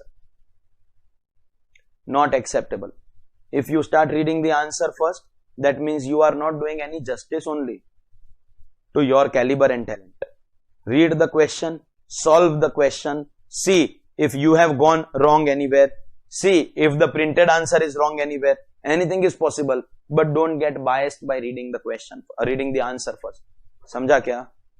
Everyone clear? Okay. So anyone has to volunteer in a span of 5 seconds, otherwise questions are skipped. 5, 4, 3. हाँ तो ये 3 second भी काय को खराब किया? You were waiting, कोई और बोले तो मेरा मेहनत बचे. Nonsense. चलो, question number 1. You will say page number. Page number 2. Now listen, page number 2 को ना, we will not say page number 2. We will say page number exempt income. Page number definitions, sorry, my bad. Page number definitions. Page number 10 will not be page number 10. It will be page number exempt income. Page number 45 will be page number capital gains. Page number 56 will be page number other sources. Some are shocked, क्या बोल रहा है? Listen, that is how we can practice learning of section numbers. You are in final now. Section number को learn करना पड़ेगा. Okay? चलो, first chapter में we had very few sections. So nothing great here. But as and when we proceed in our syllabus, there will be lot of sections that you have to memorize. Okay? I will be giving you instructions chapter by chapter, in which chapter you should learn the question number, section number, in which chapter you can skip the section number. I will be giving you the instructions, but you have to learn, no? Develop this. When I come across a vehicle number, there is a car number 1522. For me, this is not a car number. For me, this is salary and house property. Habit dala, and over so many years, this habit I tried to incorporate in myself, that section numbers could be memorized. Once upon a time, no, one student had asked me, sir, आप section number learn करने के लिए कौन सी company का बादाम खाते हो? मैं बोला, बादाम is not required. Almond. You have to practice, and automatically you will be able to learn. So, and you will be, ऐसा funny लगेगा sir, क्या page number definitions, who talks like that? But as we go further in our syllabus, no, you will also start talking like that. So question number 1, page number definitions, या आपके language में page number 2, please start reading the question. Mr. Rohit, a resident here, has derived the following incomes for the previous year relevant to the assessment year 2022. Particulars. First, income from profession in India, 4,94,000. Second, share of income from a partnership formed in country X. Tax paid in country X for this income in equivalent Indian rupees 8,000, that is 40,000. Third, commission income from a concern in country Y, converted in Indian rupees 30,000, tax paid in country Y at 2%. Fourth, interest from scheduled banks on fixed deposits, 1,18,000. Mr. Rohit wishes to know whether he is eligible for a double taxation relief, and if so, its quantum. India does not have any double taxation avoidance agreement with countries X and Y. Okay. When Mr. Rohit is asking us that is he eligible for double taxation relief, we have to first check whether he has suffered double taxation. his first income is income from profession in India, that is taxable only in India. Source is in India and I think is also a resident of India. Yes. Then he has got incomes from country X and country Y. Have countries X and Y levied tax on him? One of the countries they have given in rupees, other ka percentage. Whatever is given in rupees, we can convert into percentage, not a great thing. That means those countries have levied tax on source principle. And are these incomes also going to be taxed in India on the principle of residence? So yes, the assessee has suffered double taxation. So no worries, do one thing, read the treaty and give the assessee relief. Khatam. No treaty, no. Because there is no treaty, there is only one way in which the assessee can get relief, and that is unilateral relief. And to give unilateral relief, there is, Mitro, only one thing that you have to check, and that is the assessee is resident. Once the assessee is resident eligible, everything else, income outside India, tax outside India, no DTRA is already taken care of. Correct? Hai? Logically speaking, Indian tax or foreign tax, whichever is lower. But now do we realize that Indian tax cannot be directly calculated? We have done two examples at the end of the chapter.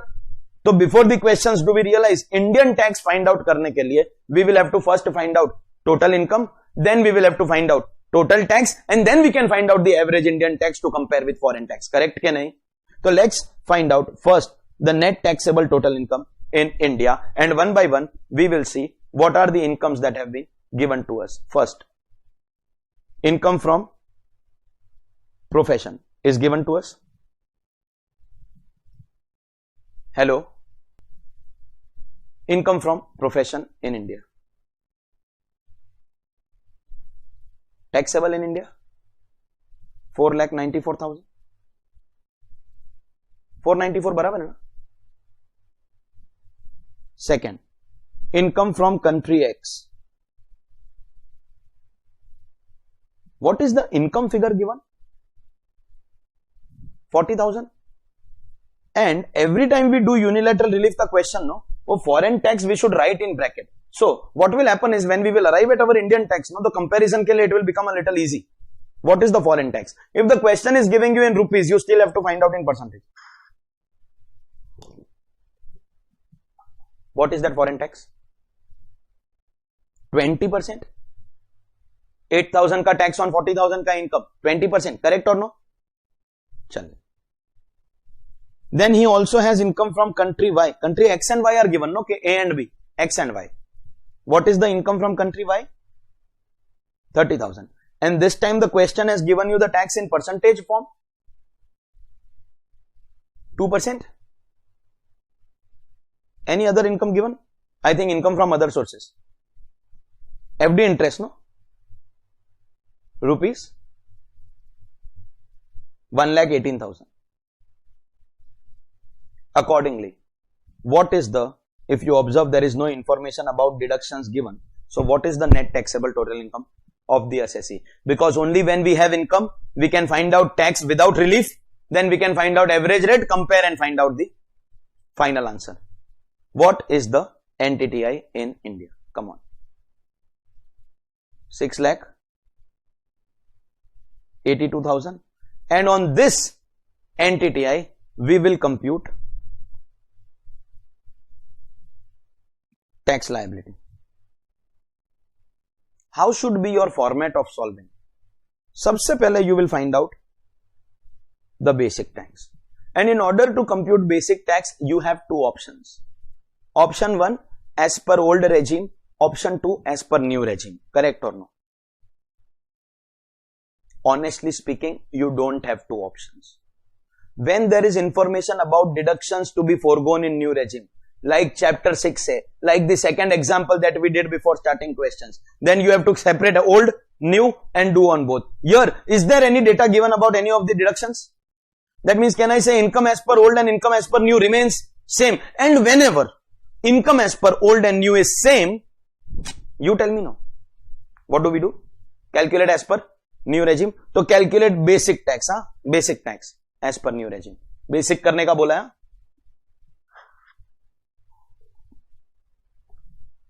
Some are like, sir, 15 lakh के ऊपर दो ना, then only we know how to calculate. 15 lakh से कम होएगा तो how we will calculate? 0 to 250 nothing. Then 5 lakh tak 12,500. And then 182 will go in 10% bracket. No, 5 to 750 is 10%. 18,200 plus 12,500, 30,700. Everyone? Is this your final tax? No. This is less than 5 lakh. So rebate. Assessee is resident individual less than 5 lakh rebate? नहीं. Why? NTTI देखने का रहता है. No rebate. Very good.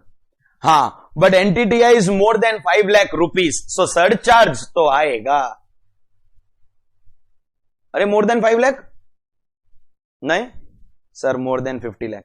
Early in the morning पकाऊं. So is this your final answer? No sir. Still we have to add HEC of 4% and we get our total tax liability. मित्रों, terminology observe करो. I am not calling it total tax. I am not calling it final tax liability. I am calling it total tax liability. You know why? Because final tax liability will be after getting relief. After relief. This is total. Understood? 31,928. Some people are thinking, sir, total income done, tax done, question done. Hey.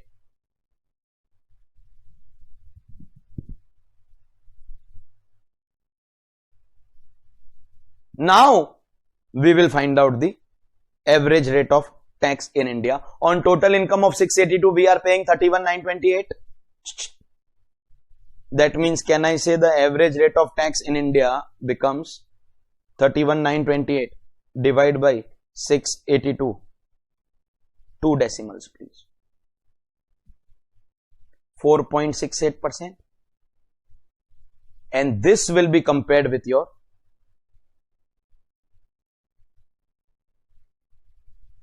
foreign rate. What is the rate of tax in the foreign country? The only extra thing in this question compared to the 2 examples that we did is that this time it is actually ekka double anurada. So there is not 1 foreign country but 2 foreign countries. So if 2 foreign countries hoega, so you will get scared and not solve the sum. Write both rates, no? What is the foreign rate? Country X. In fact, in our NTTI, we have already summarized it. What is the rate in foreign country X? 20%. And what is the rate in foreign country Y? 2%. And now when we will compare, comparison is what? Indian or foreign, whichever is lower. Indian or foreign, whichever is lower. What will we compare? For country X, these 2 में से whichever is lower. And for country Y, these 2 में से whichever is lower. Big thing, very easy. Is it a very big thing, very big deal? You understand we can compare country wise and find out whichever is lower? मित्रों, तो हो गया ना, है क्या?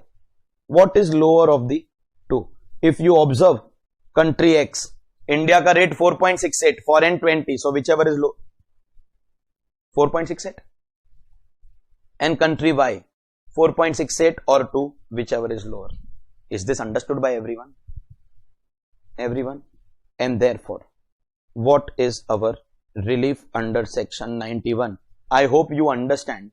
We will get relief on the income of country X also and on the income of country Y also. At what rate we will get relief? We have already decided that country X ka income 4.68, country Y ka income 2%. All we have to do is find out the doubly taxed income. Country X ka 40,000 ka income and country Y 30,000.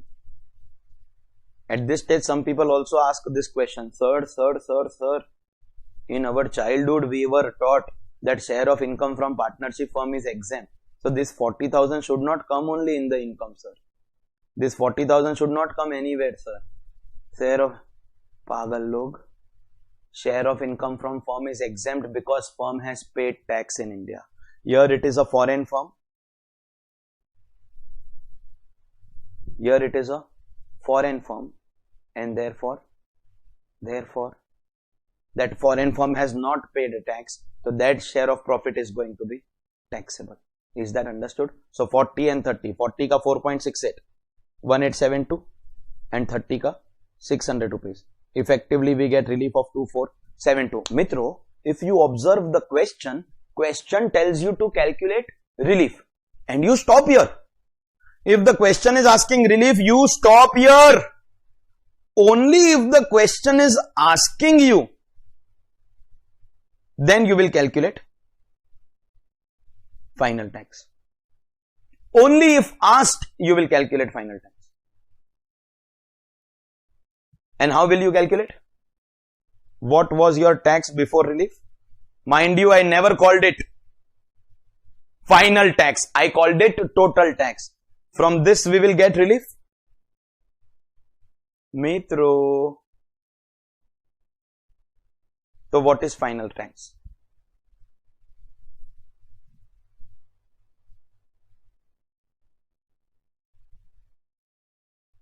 $29,456. Correct?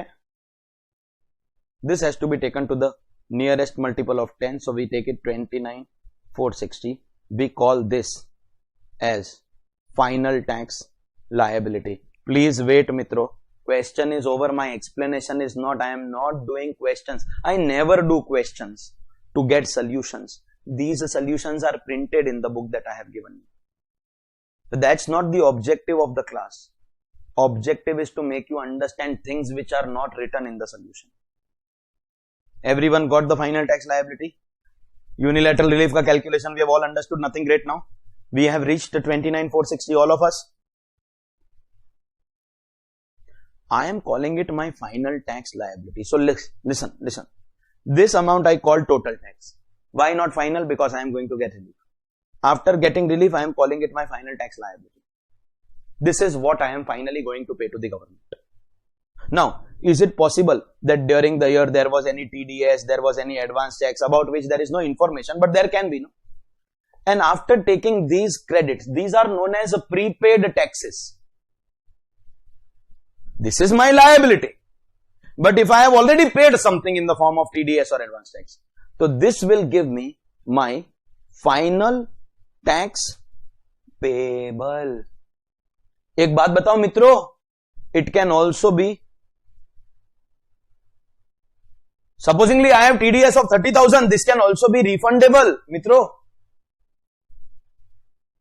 Liability is this. This is what I have to pay to the government. If I have already paid something, I am taking credit of that. That way, it won't affect probably your mark scoring. Listen. There will be in your exam particulars column and amount column. Amount column mein you will write basic tax 30,700, 4% 31,928, minus relief 2,472, final tax 29,456, rounded off to 29,460. If the amounts are right, most paper checkers will check this are right. In the particulars column, you write to the paper checker. Tu chor, tera baap chor, tera khandan chor. You write all that to the paper checker. He will still see only the amount column and give you marks. In reality, don't write this. Example then. But we have to be perfect about our words and terminology. When we calculate 30,700, it is only basic. After adding cess, we get total. It is still total. This is not my liability towards government. I am eligible for relief. After taking relief, I get my liability towards the government. This is my liability towards the government, rounded off. But if I have already paid something, so my liability will reduce.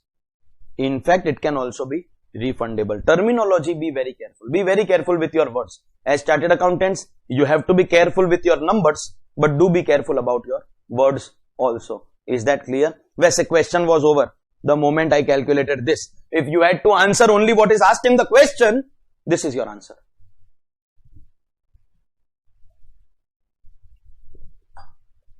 But we are not here only to solve this. Is that clear?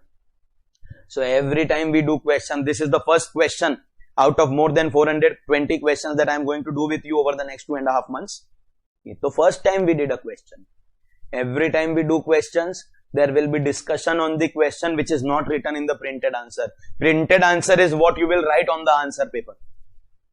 But what you and me will discuss is not there in the printed answer. For those of you all who think that जब भी ये question करेगा तब मैं log out करके data बचाएगा, रात को वेब सीरीज देखने को काम आएगा. For those of you all who have that mentality. Is that clear? Everyone? Mitro? Clearum everyone? Very good. Question number 2. Page number? हाँ. हाँ. Sir, this total income was like 82,000, right? This for effective tax denominator. So, sir, if there is no agriculture income of 10 lakhs, so still my effective that denominator will still 6.82 lakhs, right? Yes. Is not included in your total. It's not included. Correct. Hai? You have to take the total income and the total tax. Okay. So total income that you are declaring your entity and the total tax you are paying on that entity. Correct? Hai? We are saying, agar if you observe the explanation also that I gave you when I did unilateral, I said NTTI, net taxable total income, and agriculture is not a part only of your total income. Correct? Amit, what average out you are talking about? Amit, Dhruvin, you are done, no? Amit, what are you talking about? Amit, average. What do you mean by average? Huh? Confusion. अच्छा, you yourself cleared your confusion? ये ऐसे मत करो यार. Do stop answering your own doubts. Otherwise, मेरा घर कैसा चलेगा? You have answered your own doubt. I did not understand the question only, so I wanted to ask you. Actually, I was asking country X and country Y, we can average it out and then But it is specific to country X and specific to country Y, no? So you can't average it out. Clear है? You have answered your own doubt. आगे से कभी कभी मेरे को भी पूछ लेना. I feel privileged to be a teacher. कि बच्चे मेरे से डाउट्स पूछ रहे. तो खुद का ही डाउट खुद ही आंसर, देन व्हाट इज बराबर है. चल, क्वेश्चन नंबर 2 प्लीज कंटिन्यू. पढ़ने का है.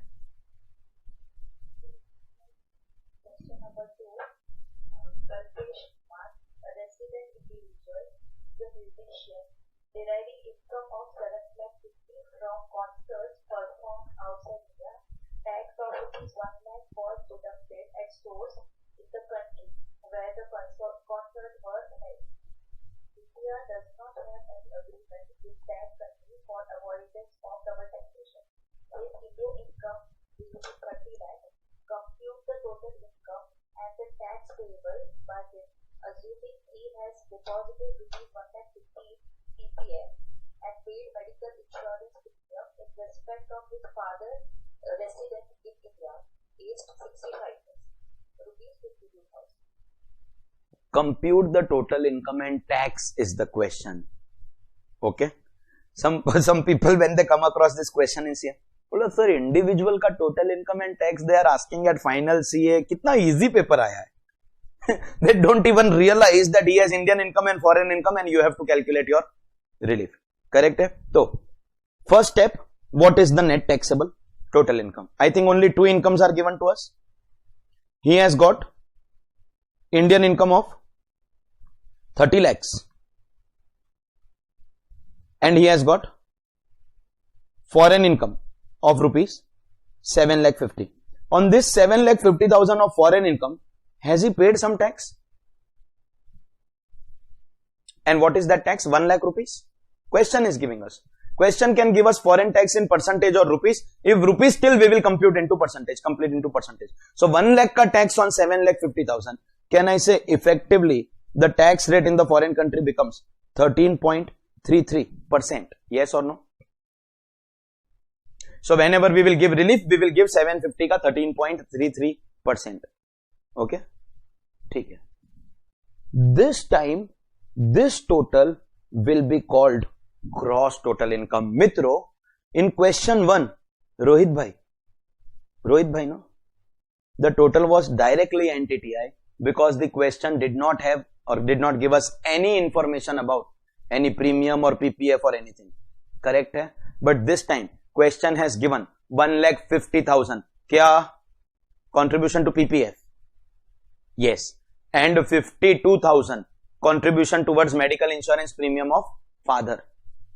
So that means we will have to give those deductions and give gross total income of 37 lakh 50,000.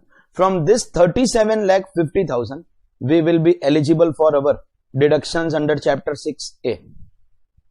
Abhi suno, I am not teaching you.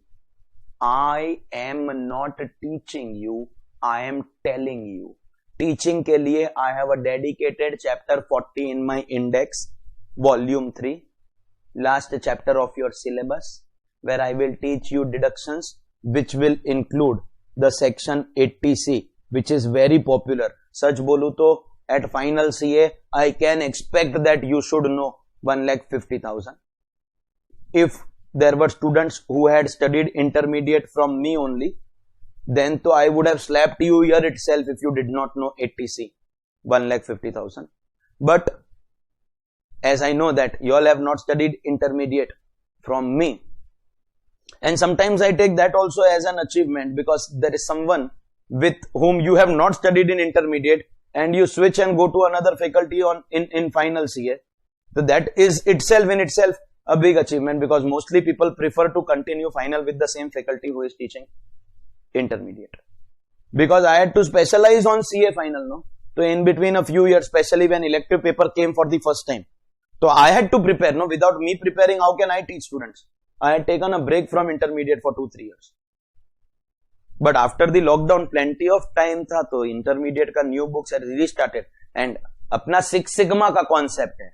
If my intermediate ka book also goes in the student ka hand, there will not be a single question which he or she will not find from institute ka study material, illustration, RTP, MTP, not a single question which is not covered, MCQs, etc. Everything, Six Sigma. Sir ये सब हमको क्यों बता रहे? ऐसे marketing करने के लिए. You may be knowing inter का पीपल, ऐसे ही market. 80C, PPF.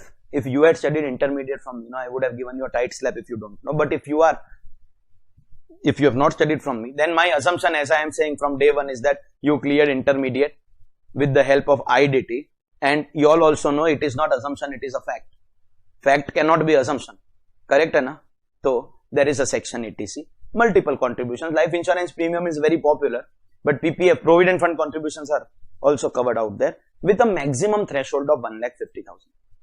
So if your contribution is more than 1,50,000, you get 150, and less than 1 lakh than actual. Coincidentally, if I observe in this question, exact contribution to PPF is 150, which is exact equal to the maximum threshold, and thus assessee is going to be eligible for 80C deduction of 1,50,000. If you know this, good. If you don't know, then here itself it is a warning that don't be overconfident and bunk deductions ka chapter. All the overconfident students who are missing lectures of late, I am giving them a benefit of doubt that this is the last week of September going on. That is possibly the only reason. And I am taking that reason into consideration. Okay. Let's see what happens from first week of October. But deductions ka chapter also you cannot miss. Because deductions in its own may not be important as a chapter for CA final. But do we realize that we can't solve a sum of DTRA without knowledge of deductions? That much is enough for you to understand the importance of deductions. The second information given in the question is 80D. Kalpesh Kumar, the assessee, has paid medical insurance premium not for himself but for his father, and that amount is 52,000. The first question is, father ka contribution is allowed ke not allowed? So mitro, the answer is father ka contribution is also going to be allowed. Only those students who know 80D ka section, which I will teach you in deductions chapter. 80D says contribution for self, spouse, dependent children, or contribution for parents. So father is also covered. 80C, listen carefully. Life insurance premium. Here it is PPF, but general knowledge. Life insurance premium. You pay for yourself allowed. Pay for wife allowed. Pay for children allowed. But parents are not covered. Life insurance mein parents are not covered, but medical insurance mein parents are covered. You need to know those sections in depth to understand what is happening. So PPF is not for father, so he'll get it. Medical insurance is for father, not for himself. Will he get it? Yes, because fathers are covered. Matlab parents are covered.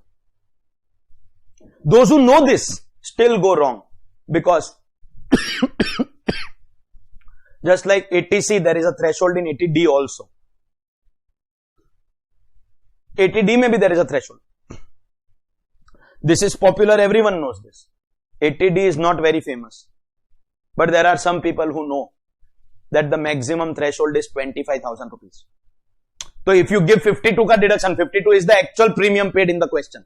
52 is wrong because it will be restricted to the maximum limit, 25,000. If you know 25,000, you are still wrong because 80D mein there are two maximum limits given. Normally it is 25,000, but if the premium is paid for a senior citizen, then the limit will increase to 50,000. So if you know 25, you will still go wrong. In this question, premium is 52 and father is a senior citizen. Father ka age is given, no, 65 years. 65 years. So if it is senior citizen, so you will not give 52 ka deduction because there is a maximum limit. You will not give 25 ka deduction because it is senior citizen. You will have to give the higher limit of 50.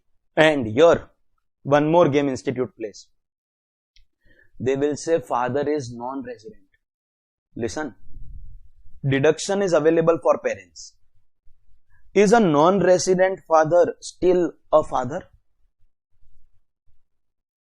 मतलब non-resident हो गया तो father is not father ऐसा? Deduction will be allowed. Listen to me very carefully. But the higher limit is not allowed. To get the higher limit of 50,000, the patient has to be a resident. In this question, the father is resident. So we will give higher limit. If I change this question and make it a non-resident father, तो 80D का deduction मिलेगा कि नहीं? Yes, you will get it. But you will not get the higher limit of 50. Then it will be 25. Did I tell you that I am not here to solve these sums for you? Don't miss deductions ka chapter also. Your over smartness can one day cost you badly. Don't blame anyone else. You will be the only person to be blamed for this. फिर धरना देंगे जाके. Here in this question, the maximum is going to be 50,000 because it's a resident senior citizen father.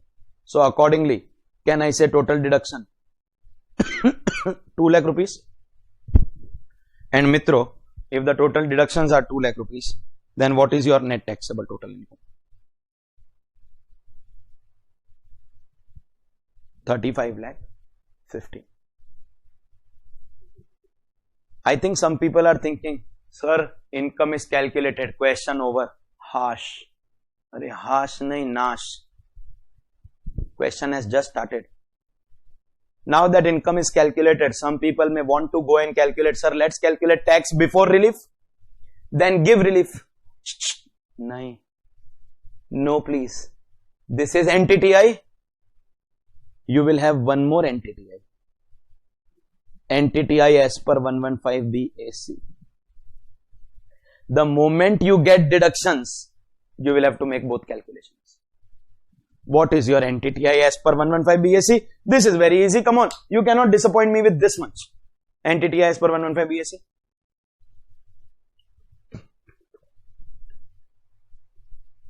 The only thing that will be denied in the new regime will be your chapter 6A ka deductions, and accordingly 37 lakh 50,000.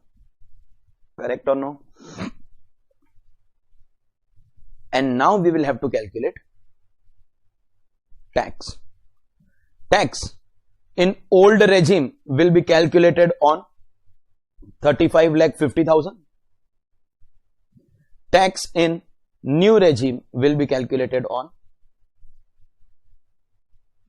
37 lakh 50,000. Correct hai? Mitro, you have to apply the tax rates. Now, before you start calculating, now you will give me the total tax liability. Cess, PES, sub you have to do.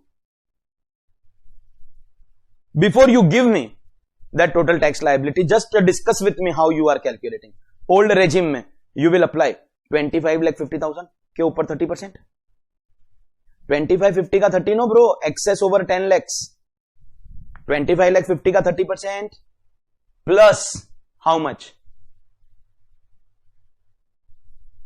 1 lakh 12,500. हाँ 1,12,500 के 1,10,000 मित्रों senior citizen है. We have given 50,000 का 80D तो senior citizen है ना. A father is senior citizen, father become senior citizen तो your basic exemption does not increase, father का बेसिक एग्जेम्पशन इंक्रीजेस. ऐसा है क्या? घर में कोई भी सीनियर सिटीजन तो एवरीवन का बेसिक एग्जेम्पशन 3 लाख रुपीज कुछ भी. Listen and one more thing, हाँ before you say sir assessee का एज इज नॉट गिवन, तो father is 65 no, assessee can not be 60. गजब का साइंस है bro. Some people can assume anything. Now after this you can assume whatever you want to. You have the full freedom. But I am assuming that if father is 65, that means Kalpesh Kumar cannot be 60. हाँ. बाकी अगर step mom step father है और वो कुछ है ऐसा कुछ परम्यूटेशन बिठा के you can make anything. And you have to do both old and new in the exam unless the question mentions. Sometimes you'll see a question saying assessee has opted for 115 BAC or not opted. In that case you do anyone, otherwise you'll have to do both. हाँ जी ready है. 2550 का 30% plus 1,12,500 plus directly cess क्योंकि no surcharge no rebate 9,12,600 correct है. New regime में कौन से amount पे you will apply 30%? 3750 minus 15 lakh rupees. 20 to 50 का 30% plus this time 187,500 plus 4% cess tax as per new regime fees 8,97,000 correct है. This will be called total tax liability. I hope you understand. This is not final tax, total liability. Now what is the average rate of tax? 9,12,600 on 3550 and 897 on 3750.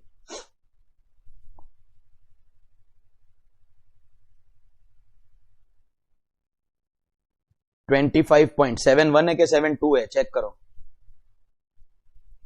71 and 897 on 3750.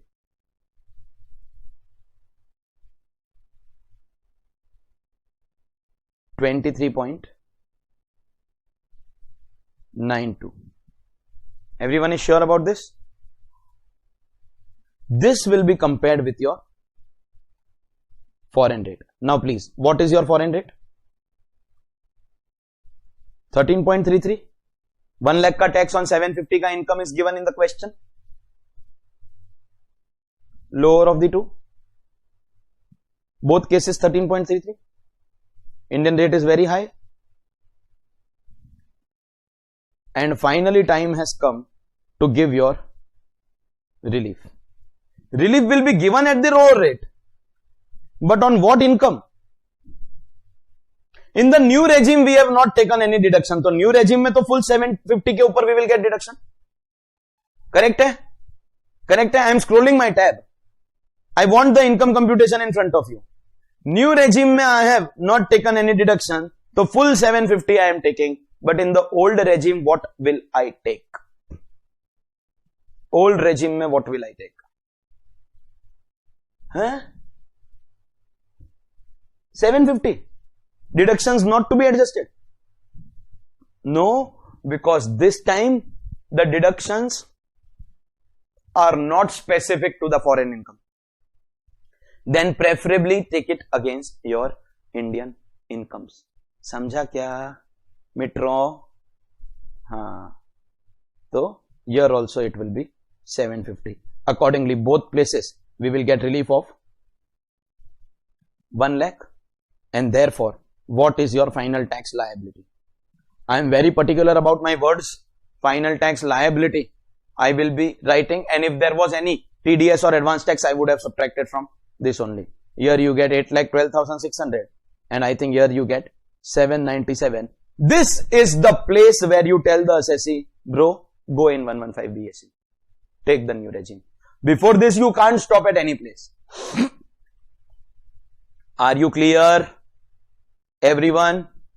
That was your question number 2. after 2-3 questions, you will realize that unilateral relief, which is minimum 6 marks का guarantee in your exam, is very very easy and you have become perfect with it now. चलिए question number 3 के ऊपर जाएंगे. Question number 3 please.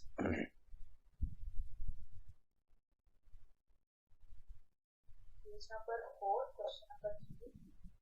An individual resident of India having income earned outside India in a country with which no DTRA exists asked you to explain whether the credit of the tax paid over the income in that country will be allowed to be in India.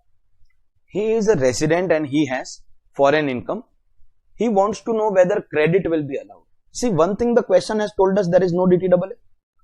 If there is no DTRA, therefore if he wants to follow that method of getting foreign tax credit method, that is to not going to be allowed, because tax credit method can be taken only if there is a DTRA which follows tax credit method. But in the case of this assessee, tax credit will not be allowed. Is that clear? Because there is no DTRA.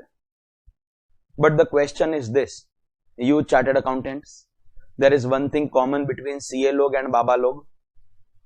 People will come to you, surrender themselves at your feet and ask, Maharaj upay batao, ya Maharani upay batao, whoever you are. But give some solution.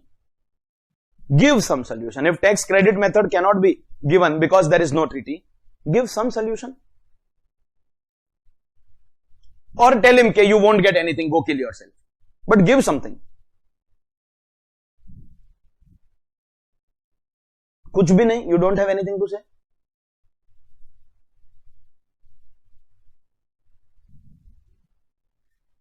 You're making it difficult for me. Either you don't know it or you know it but you don't want to say it.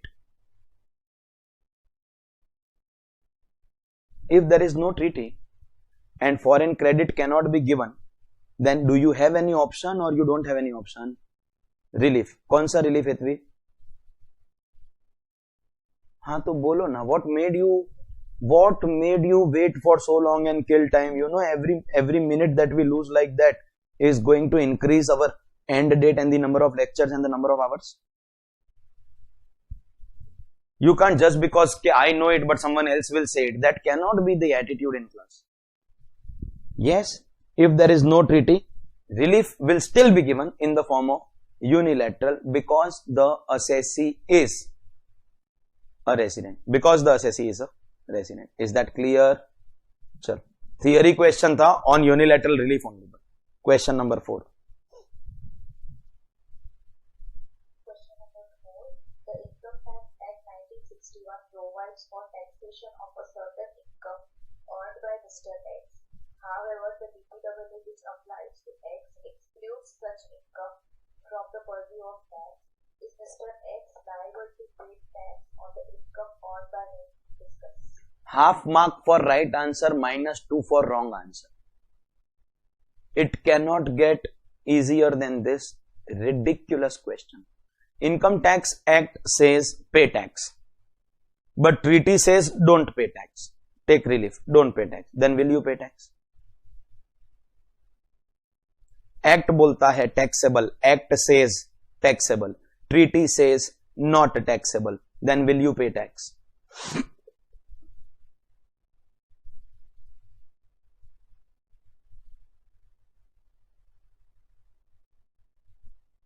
Half mark for right answer मतलब answer का level you understand.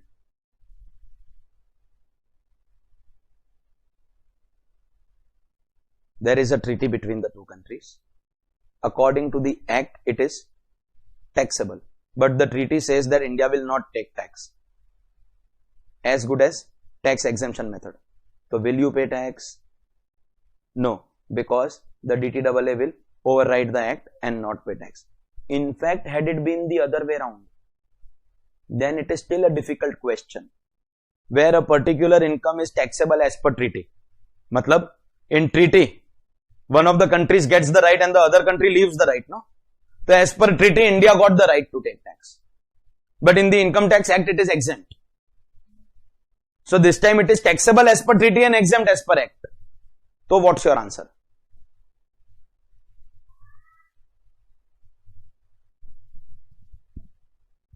Not tax. Why?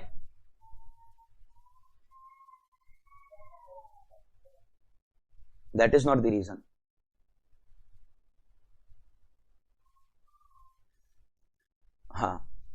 Act or treaty, whichever is beneficial. Okay. So if treaty says not taxable, not taxable. If act says not taxable, not taxable. Is that clear? Mitro, question number 5.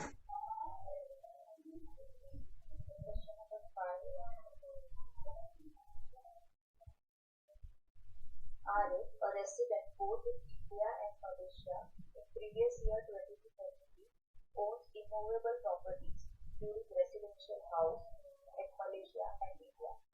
He has got income of 50 lakhs from rubber estates in Malaysia during the financial year 2023.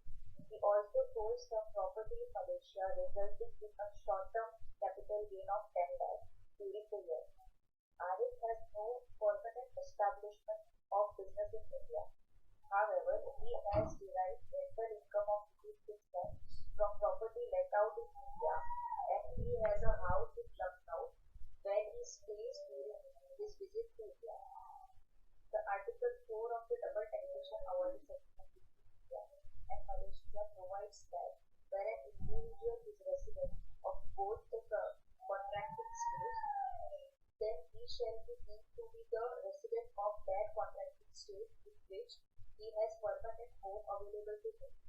If he has permanent home in both the contracting states, he shall be deemed to be resident of that contracting state with which his personal and economical relations are closer. Center of vital interest. You are required to state with reasons whether the business income of Arif arising in Malaysia and the capital gain in respect of sale of property situated in Malaysia be taxed in India. Some people are thinking, sir, वो Indian foreign whichever is lower मस्त चल रहा था, let it go on. No sir, why have you, what are we doing, where are we? Sir, what are you doing? Why are you playing with our lives? क्यों करते हो ऐसा? Some are wondering. I am not giving you any answer here. I am discussing the question with you. At least for some days I will do it. With your kind of participation in class, one day I will discontinue without any announcement. We are not playing statue here. So, now it's your choice whether you want to discuss things with me or just I should speak and lecture should get over. Then don't attend online live class. Then you should go for recorded lectures only. Why to get up at 6 o'clock, 6:30 in the morning and sit for live class? Attend no at 2 o'clock in the night whenever you want to study. Those who are dummies can study throughout the day. You are not making sense or making most of what privilege you have over others. But ठीक है, अभी तो initial days है, so I'll just see your attitude. Then I'm not here to change you people. I will change towards you. You decide what you want to do. Can someone please tell me? I am trying it for some more time. Can someone please tell me what part of the chapter the question is? Which part? Because till now we were doing Indian foreign, whichever is lower, unilateral. This is not a case of unilaterality. That to everyone is understood. What part of the chapter is the question from?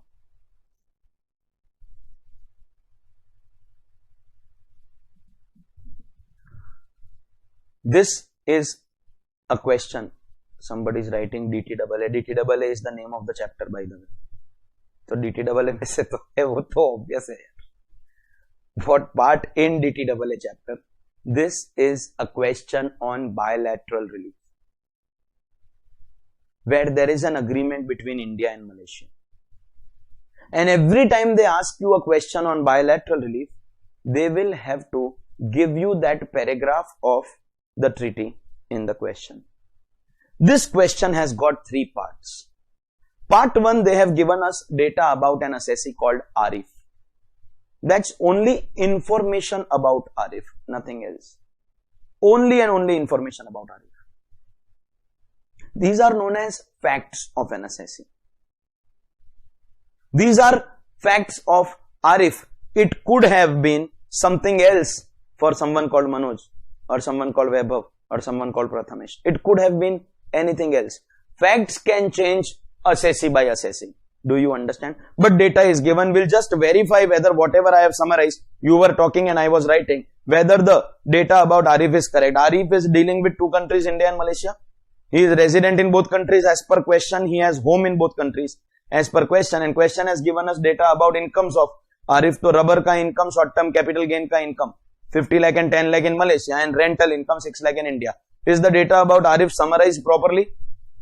When that part gets over, then they start with the Article 4 of the India-Malaysia Agreement. Matlab they have given you that respective clause of the treaty.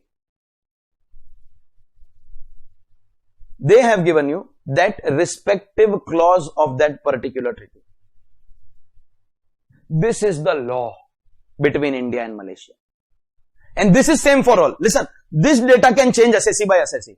But Article 4 of agreement between India and Malaysia cannot change, no, assessee by assessee. So this is called fact. This is called law. Is that clear? So they have given some data. The Article 4 about India-Malaysia agreement has given this. And finally there is a question.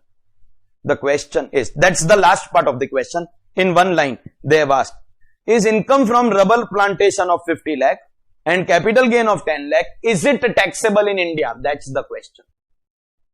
That, Mitro, is the actual question. Is it taxable? Is this income taxable in India? The question is not asking you anything about this 6 lakh. Why it is not asking that I will discuss with you later. But do you see that they are not asking anything about 6 lakh? What are they asking about? 50 lakh and 10 lakh. So observe the three parts of the question carefully. Part 1, data about Arif. Have we summarized it properly? Part 2, India-Malaysia ka treaty. That we will discuss as we start solving the sum. Part 3, the final question in one line. Whether Malaysian income be taxed in India. That's the question. Can you see that part? चलिए अभी क्या discussion करेंगे so that we come to know how the treaty is given and how we are going to use it. This part is known as tiebreaker in international tax. अरे tie होता है तो होता है ना super over or something like that. This is known as tiebreaker. It is one of the most important concepts of your international tax again. The concept of tiebreaker. Whenever an assessee is resident in both countries, is he a resident in both countries? It's a tie. It's a tie. And we have to incorporate a tiebreaker. Sir, matlab, we will cancel the residence at one of the two places, either India or Malaysia. Because if we keep it like this, that he is a resident at both places, this is trouble. Trouble matlab dangerous trouble, khatarnak trouble.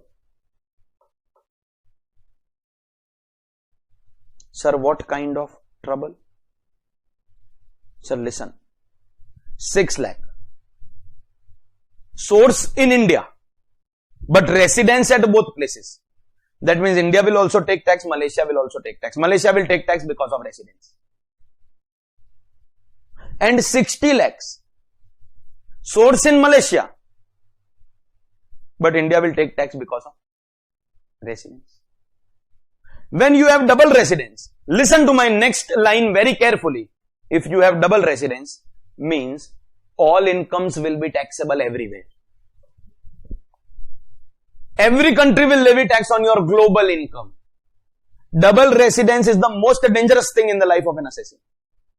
Imagine karo, assessee stayed for 182 days in India and then stayed for 60 days in some other country. India levied residence because of 182. That other country levied residence because of 60. He is resident at both places. Both of them are taxing his global income.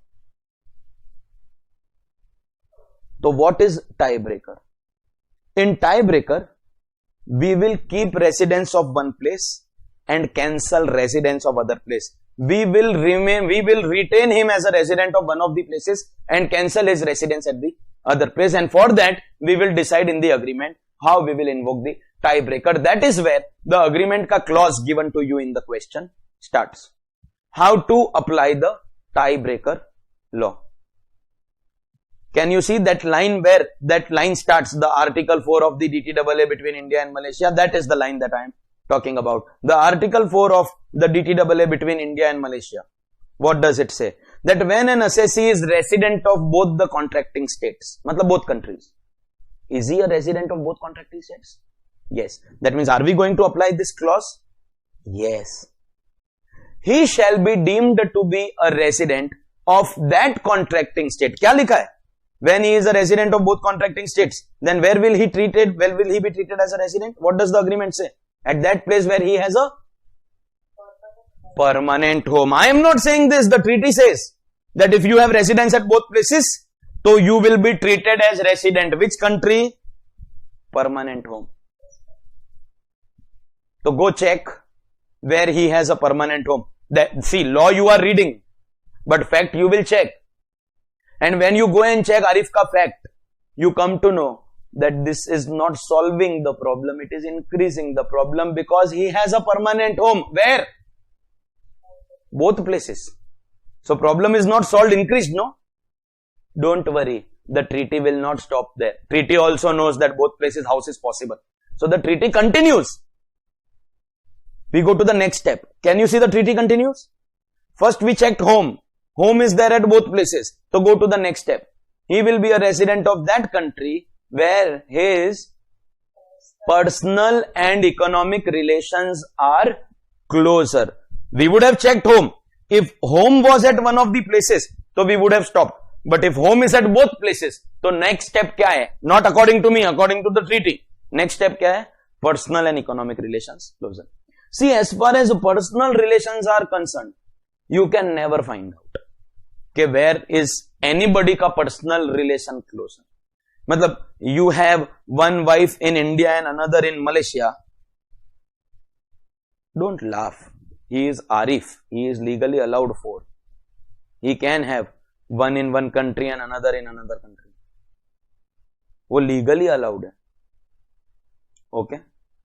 Okay? But had it not been Arif, see, any other assessee probably legally not 4 allowed, legally only 1 allowed. Sir, then your question is not applicable.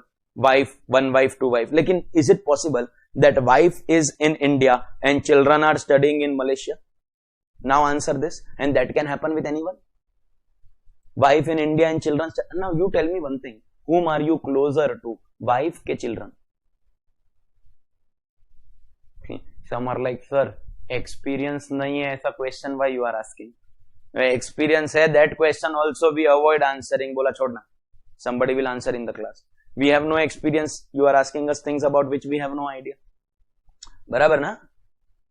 Huh? Mitro, personal relations can never be identified.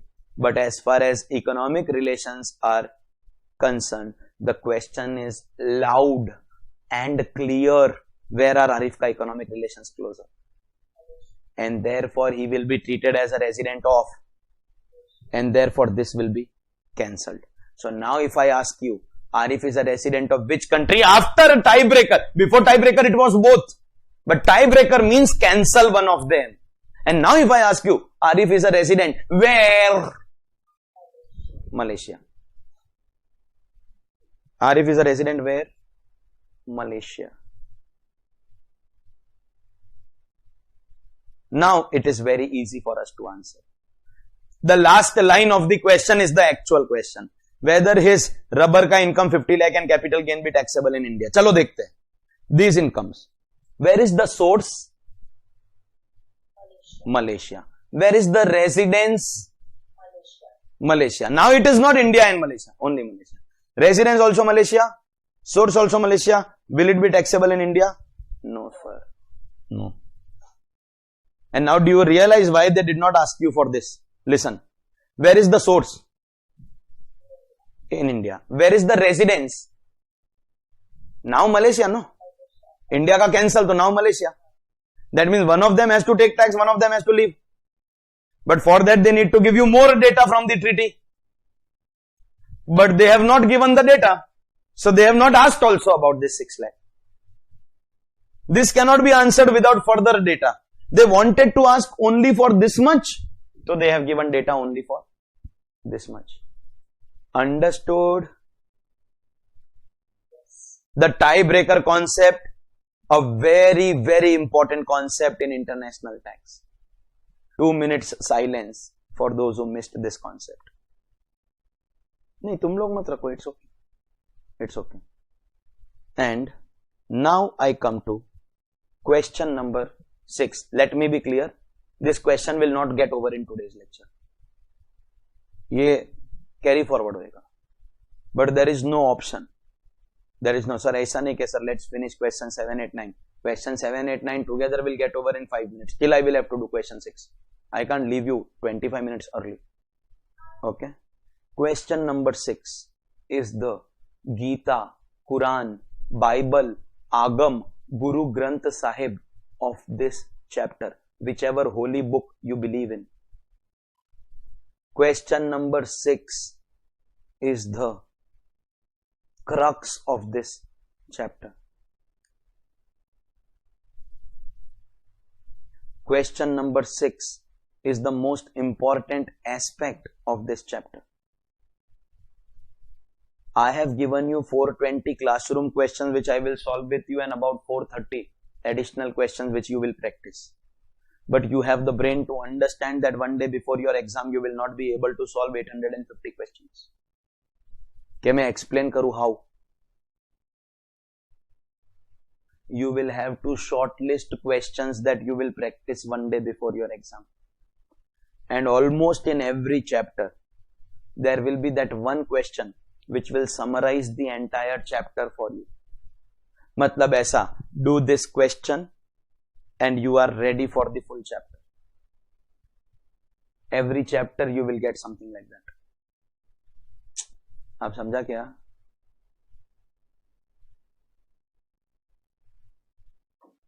This is that question. As and when I proceed in your syllabus, I'll make you mark that question. Do this question.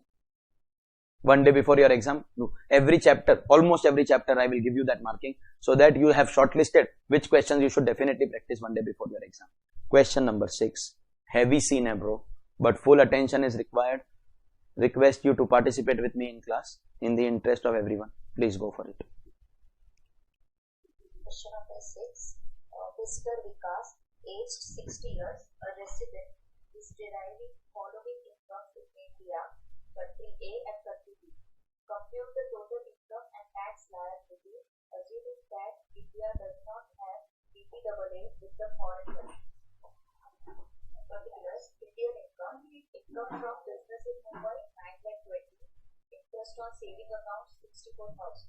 Income in country A, tax rate 12%. Agriculture income 72,000. Royalty income gross 8 lakhs. Expenses for earning royalty income 70,000. Income in country B, tax rate 23%. Dividend income 2,25,000. Rent from house in country B 3,30,000. Municipal taxes paid for above house 10,000. Some are looking at me, sir, ho gaya. Don't, looking at me is not going to help you. You have to identify what is the required part. What do you mean by required part? Required part means do this and we will give your marks. What is the question asking you to do? Can you identify that? Somewhere in the question you will always get the required part in all subjects, not just tax. What does the question want from you to give you marks? Kya karoge to you will get your marks? Come on.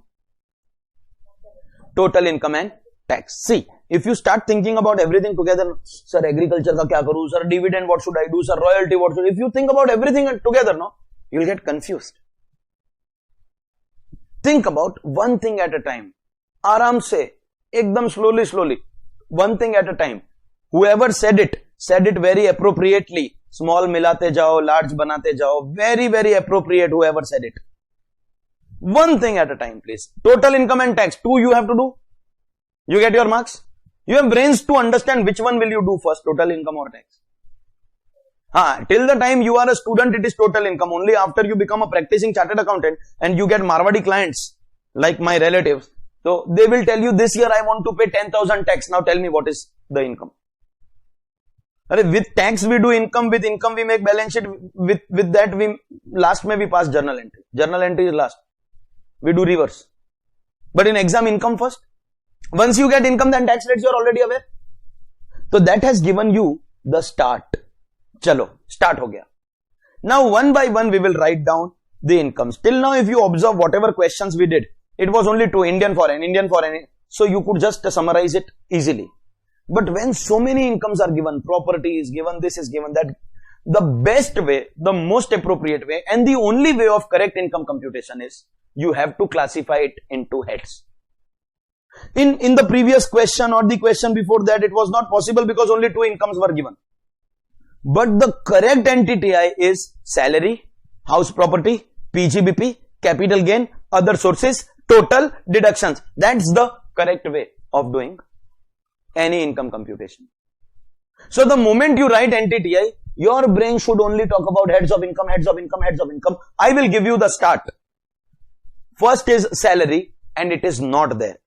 If it is not there, we will not waste our time. You have to continue from there. One by one, you have to reproduce the heads of income. Salary is not there. So continue from there. Next, head of income. Income from house property. Has the assessee earned income from house property? Yes. So we will have to take income from house property. And every time, in DTRA ka question, every time you take income, you preferably write the country also. Because if it is India, then average rate applies. And if it is foreign country, so that country ka rate we have to write, no, whichever is lower ke liye. Which country this is, India or foreign? Country B. And what is the rate in that country? 23%. This will help us. What is the house property income that we have earned in foreign country? 3,30,000. So those who write this 3,30,000 in the outer column, no, khatam, tata, bye bye, gaya. That means you don't even know a thumb rule of income tax, that whenever there is any expense incurred for the purpose of earning income, assessee will be allowed as a deduction. To earn this rent, can I say you have some municipal taxes that you have paid, 10,000 rupees expense incurred for earning that income? You have to give the deduction, and in the outer column you will write 3 lakh Popert. This 320 will also come in the inner column, Mitro, because this is GAV and this is NAV. Mitro, मेरी बात सुनो. Excessively talented Mitro, champion Mitro, hear me out and hear me out very, very carefully.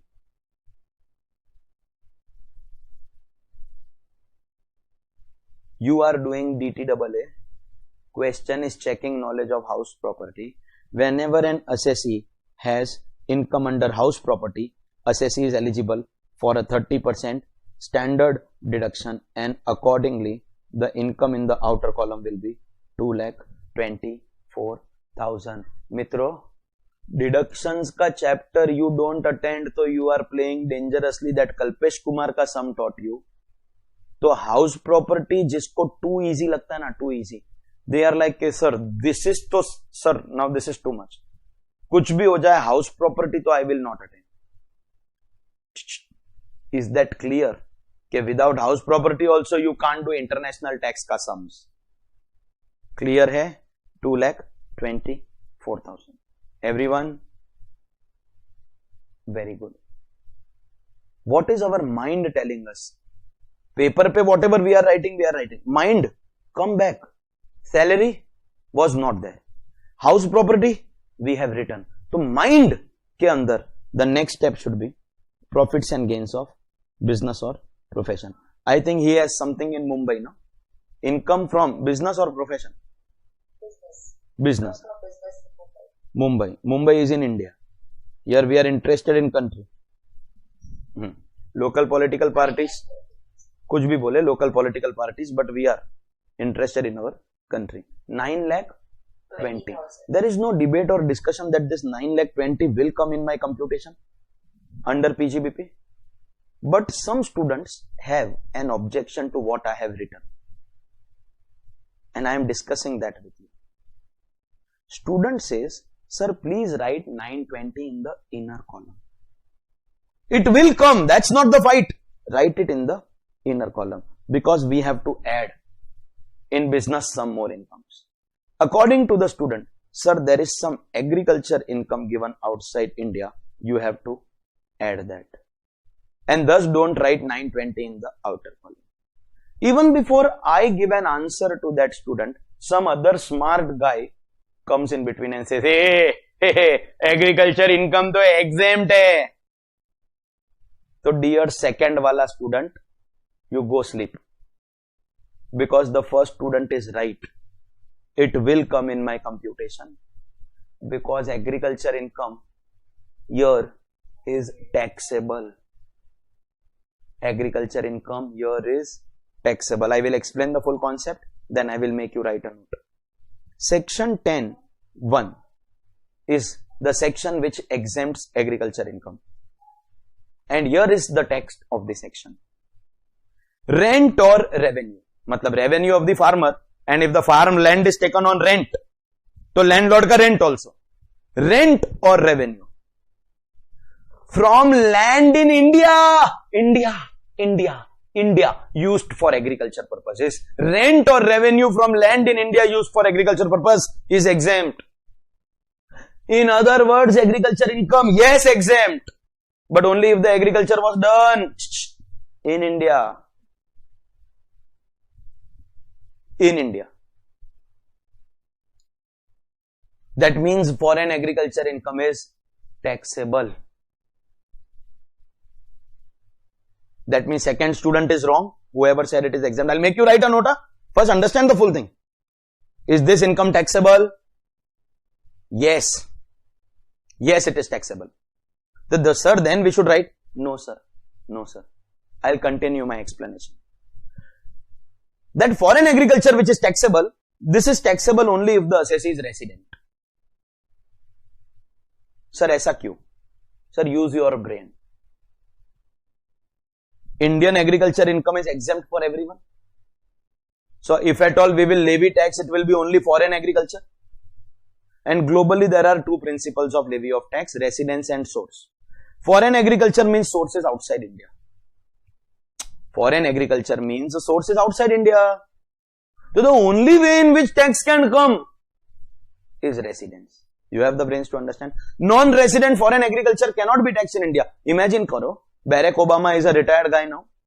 Obama. And he is doing farming in America.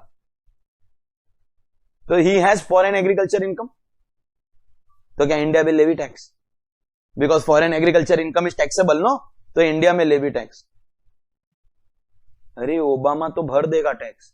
Trump होएगा ना, bomb explode करेगा इधर. You can't tax non-residents on foreign incomes. You have brains. That means agriculture income in India exempt for everyone. Outside India taxable but only for resident. And now income tax has got a deeming fiction. English, deeming fiction. Hindi, jabardasti. Fourth. What, sir? Sir, if the assessee is resident, matlab ordinary place of stay is in India, and if he has got foreign agriculture income, means it is only his side income, it will come under income from other sources. Section 56, the charging section of IFOS, specifically includes foreign agriculture income. Specifically includes foreign agriculture income. Is this clear? So, question 1. Is agriculture income of this question taxable? Will it come in computation? Yes. But will it come in PGBP? No. It will come later under IFOS. Is this clear, everyone? And then the student says, sir, one more income. Assessee has earned a royalty. That also take. Mitro, royalty is also covered in IFOS. Uska bhi reason hai. What is royalty? I write a book, then I am under contract with a company. I record my annual lectures, I am in a contract. It is the responsibility of that company to sell the books and the lectures. I don't get involved in the day-to-day admin and operation. And thus I just have to sit at home, go off to sleep, and the bank account will be credited every month with the sales, with my share. So are you involved day-to-day? Every time you earn royalty income, are you involved day-to-day? No. So royalty is also going to be treated as side income. So both royalty and foreign agriculture will come, but will come under IFOS. And which is why me writing full 9,20,000 in the outer column is correct. समझा क्या? तो agriculture के ऊपर I will make you write a note. Royalty का तो when we will do IFOS it will come only. ठीक है. This agriculture का note you will not write in this sum, not in this chapter. We are going to today make a special page for writing notes. General notes in income tax. General rules and regulations about income tax. You can take the last 2 pages of your notebook or the first 2 pages of your notebook. General points. But see, mitro, you have to preserve this till the end. तो ऐसा नहीं कि last 2 pages पे you take it and then nail cut करने के लिए you tier those pages. नहीं, समार तो लाइक नहीं सर मैं तो बालकनी में खड़ा खड़ा ऐसे ही काट देता, रास्ते पे फेंक देता. डिस्गस्टिंग. हाँ, you being educated people. And first 2 pages are already, तुमको लिखना उधर लिखो, but keep this separate. General notes in income tax. General notes. First time we are doing this activity. General. A lot of chapters we will be writing these general notes. First time. Point number. Now you write 1, 2, 3, 4 or A, B, C, D or whatever you want to. Numbering is your choice. Point is this. Agriculture income exempt only if in India. Agriculture income exempt only if in India. Full stop. Continue. Outside India taxable. Outside India taxable, but only for resident. But only for resident.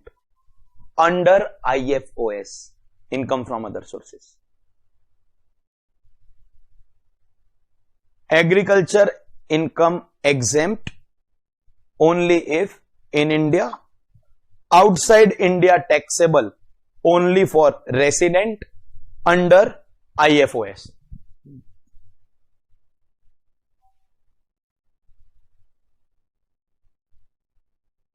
Clear है?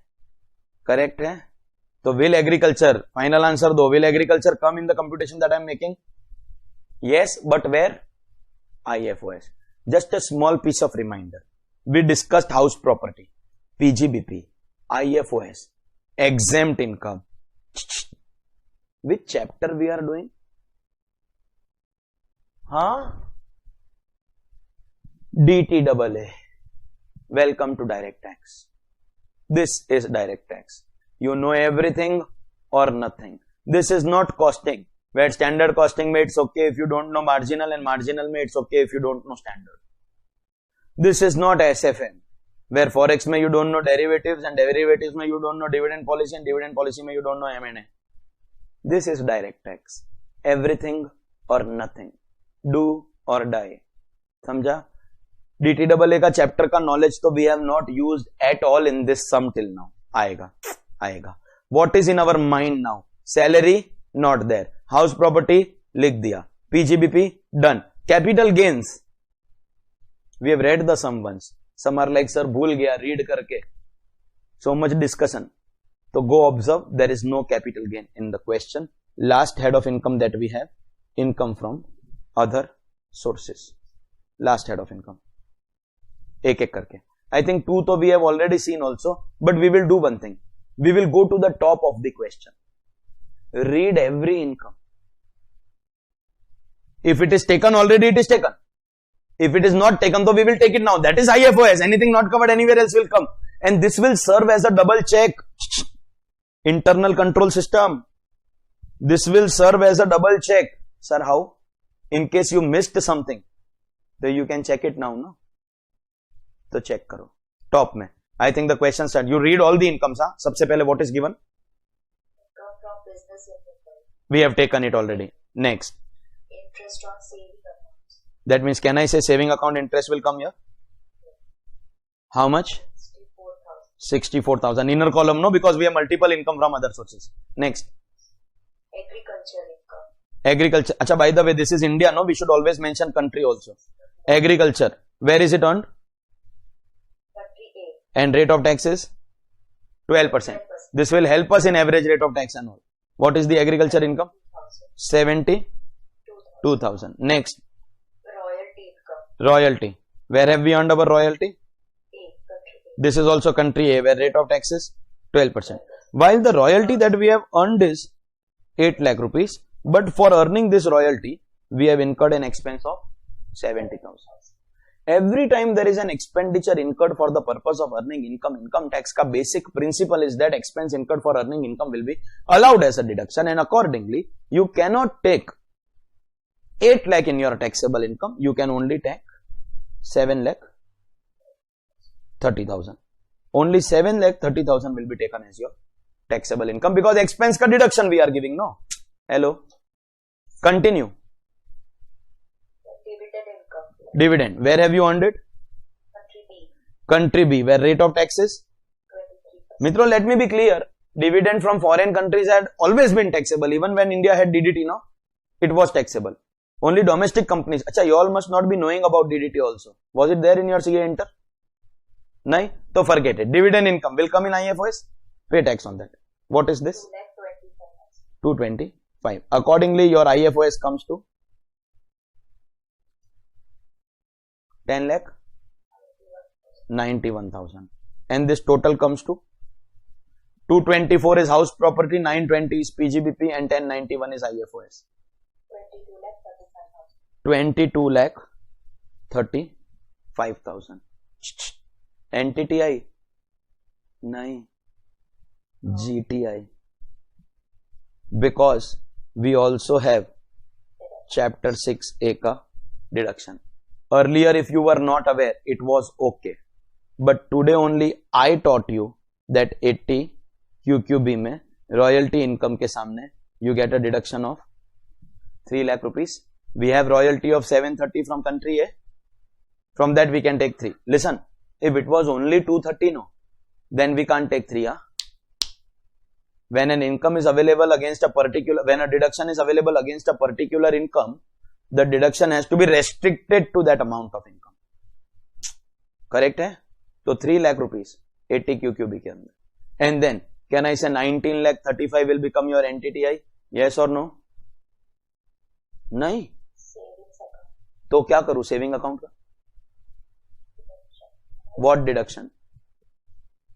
Saving account interest का deduction है. How much? In which section? How much deduction? Section छोड़ दो. Tell me quantum of deduction. 10,000. Section पता है Prathamesh? Senior citizen है ये. 50,000. कोई 10, कोई 50, कुछ भी बोले ना. Sir, do one thing. You give the answer, then we will check whether you are right. Welcome to direct tax. मित्रों, पूरा मैं जो listen to what I am saying, okay? If you were not having knowledge of 80 QQB, you have the benefit of doubt. ठीक है, वो बात अलग है that in my second example of unilateral relief I explained the concept of QQB, but still I give you benefit of doubt. But if you don't know about the deduction of saving account interest, then you will not get the benefit of doubt. You can't give this natak. Sir, I work in the audit department, so I don't have any idea about it. Sir, I am on an outstation audit, sir. I only do audit, sir. I don't do tax, so I can't know this. Whether you are in audit or tax, are you a CA final student doing articleship? That means you have a bank account. In that bank account, are you getting your stipend ka check? Even if some of you all are receiving the check, giving the cash back because you don't go to office, you take only the sign, but still you have to show that bank account. Then you should have knowledge of saving account interest. This benefit of doubt will not be given. For any assessee earning saving account interest, there is a deduction. In section 80 TTA, actual interest or 10,000, whichever is lower. If this is 64, your deduction will be 10. Had this been only 4,000, then deduction will be only 4. Because your deduction you are taking against this. The deduction can be restricted or will be restricted only to this income. So 64 is well within the limit, to chalega. Yes, those who did not know this deduction, unka to khatam tata bye bye gaya. And those who knew the deduction, sir, saving account mein we have to take it. They are also gone and they are also wrong. Because when the assessee is Mr. Vikas, resident, 60 years, then in that case, for resident, senior citizen nahi, resident senior citizen. If the senior citizen is non-resident, no, then also TTA ka 10,000 ka limit will be applied. Resident senior citizen gets TTB where the limit is not 10,000, it is 50. And this is 64. So we will get the higher limit. See, if this was 4,000, no, then whether TTA or TTB, 4,000 hi milega. Hello. But because this is 64, we have to choose 10 or 50. It is resident 6 years, therefore the limit is going to be not 10 but 50. And you are not going to get benefit of doubt for this. Of course, deductions mein I am to going to cover only.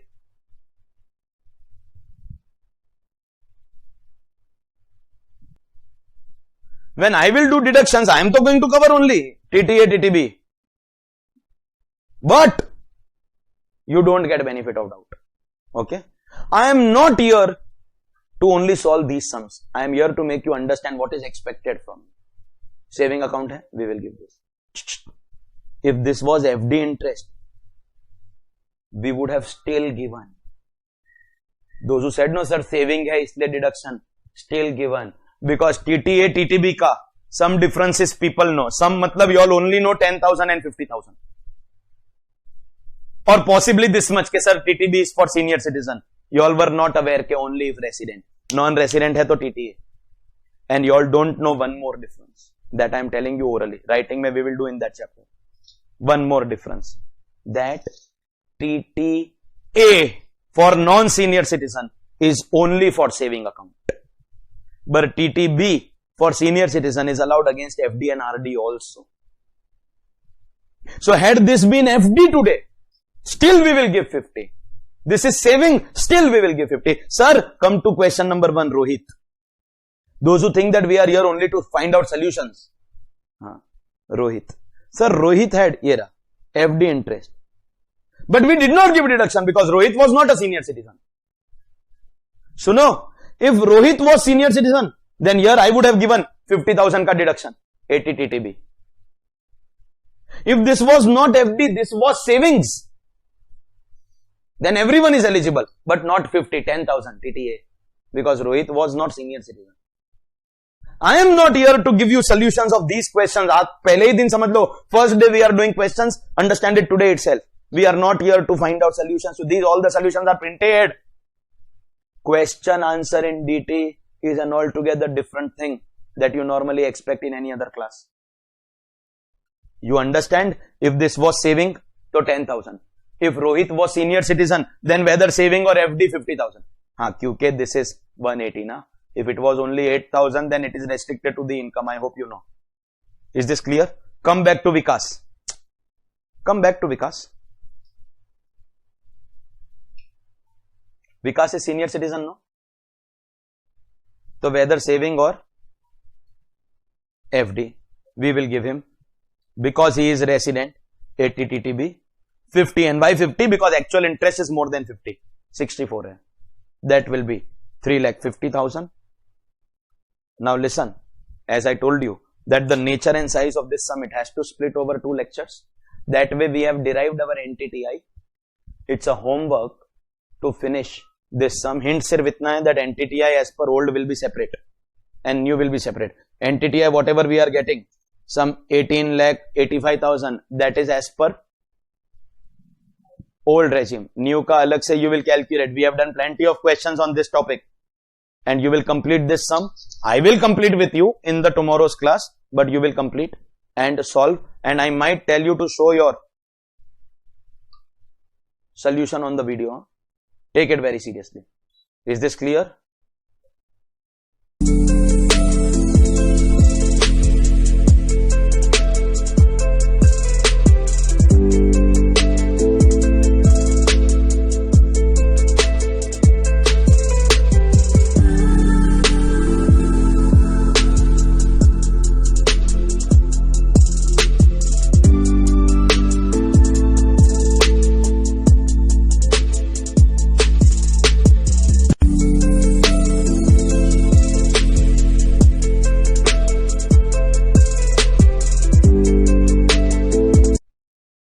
Let's then continue.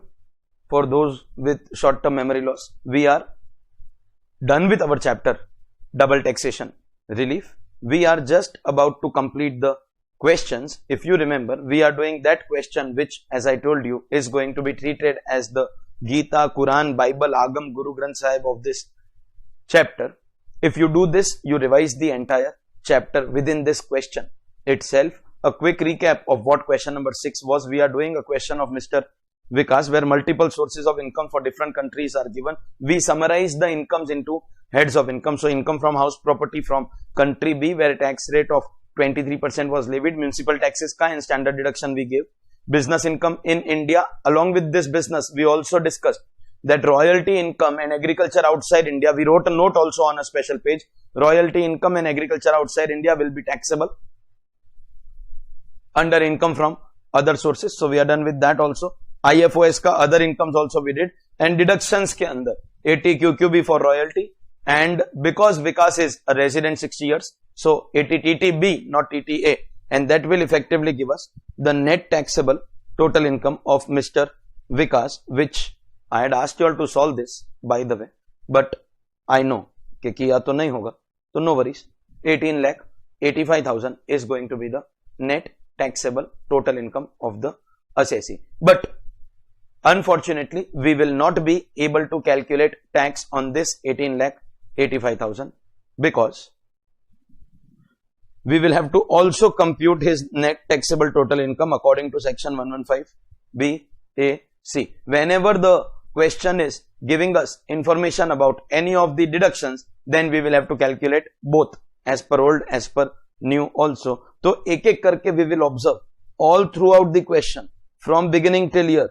Is there any tax benefit which is not allowed in the new regime but assessee has taken? For example, income from house property. Assessee has taken municipal taxes ka deduction and standard deduction. Some students may make a mistake here thinking that sir, house property ka deduction is not allowed in new regime. No please, that restriction is only on SOP. SOP ka interest will not be allowed. Under let out property where you are showing income, there is no restriction. In business, there is no such deduction that you have taken. In income from other sources, right now there is nothing except the royalty ka 70,000, and there is nothing in the new regime which says that expenses will not be allowed. Expenses will be allowed. Okay. So, till your gross total income, there is no benefit that is not allowed in the new regime. Effectively, can we say the only thing that will not be allowed in the new taxation regime is going to be the chapter 6A deduction, and accordingly in 1885 when we add back 350 we get nothing but our GTI itself. This GTI of old regime basically becomes the NTTI of the new regime, if you understand what I am trying to say. Accordingly, we will have to now calculate tax on, under the old regime we will calculate tax on 18,85,000, and under the new regime we will calculate tax on 22,35,000. Kindly give me the two tax liabilities, the total tax. So I know there will be basic tax, there will be surcharge, cess, whatever you want to do everything. Please give me the total tax.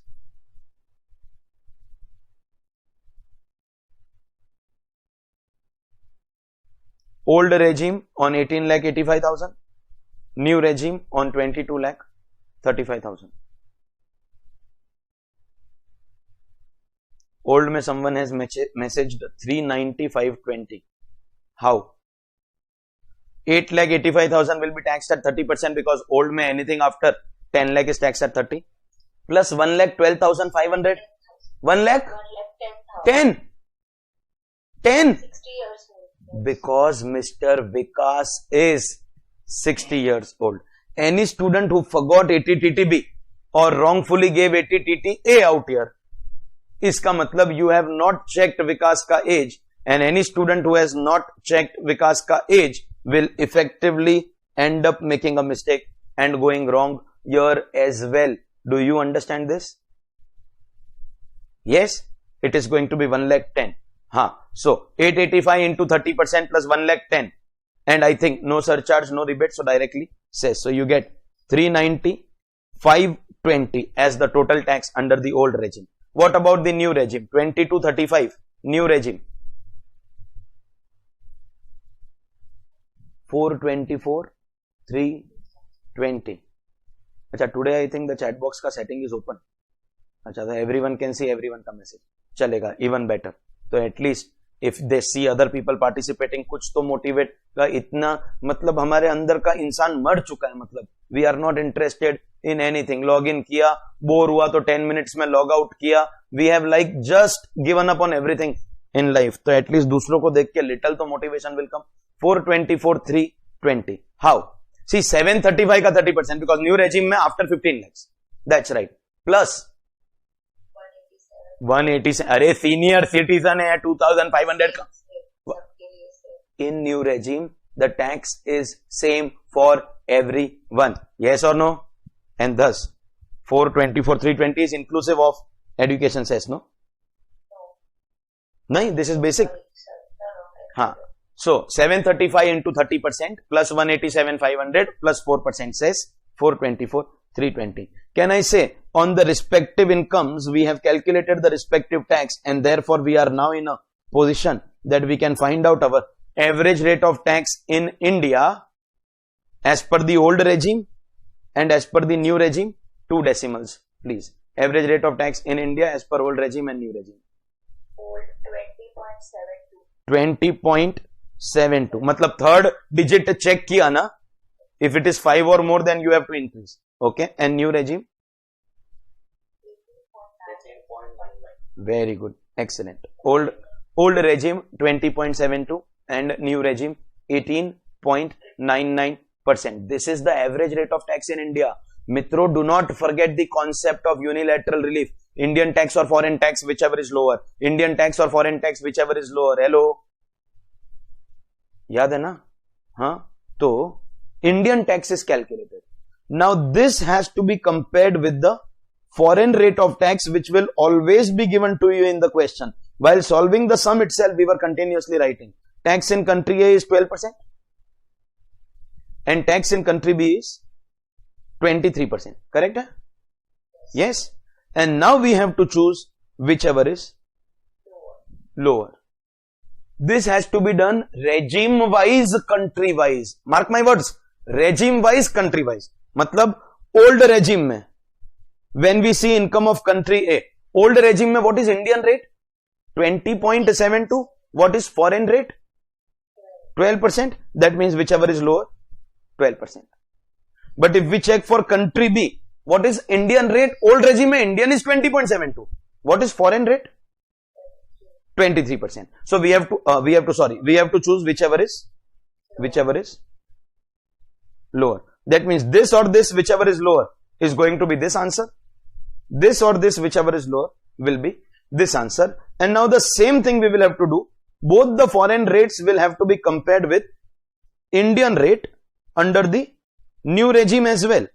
This time, can you be kind enough to give me the answers, please? Country A in the new regime 18.99 or 12, whichever is lower, so 12%. And country B 18.99%. Indian rate of 18.99, foreign rate of 23. So whichever is lower is going to be allowed for the relief purposes. And finally, we come to the step where we are going to calculate our relief under section 91. Mitro, this also has to be calculated regime wise. मतलब क्या?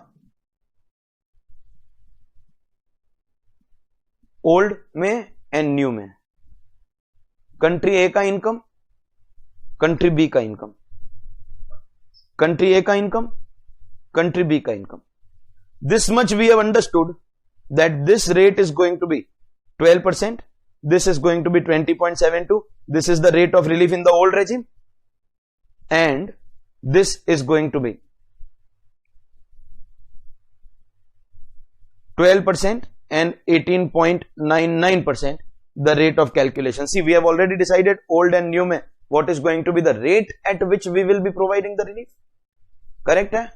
अब हमको decide करना है the income on which relief is going to be available. Let's go country by country. Observe the question.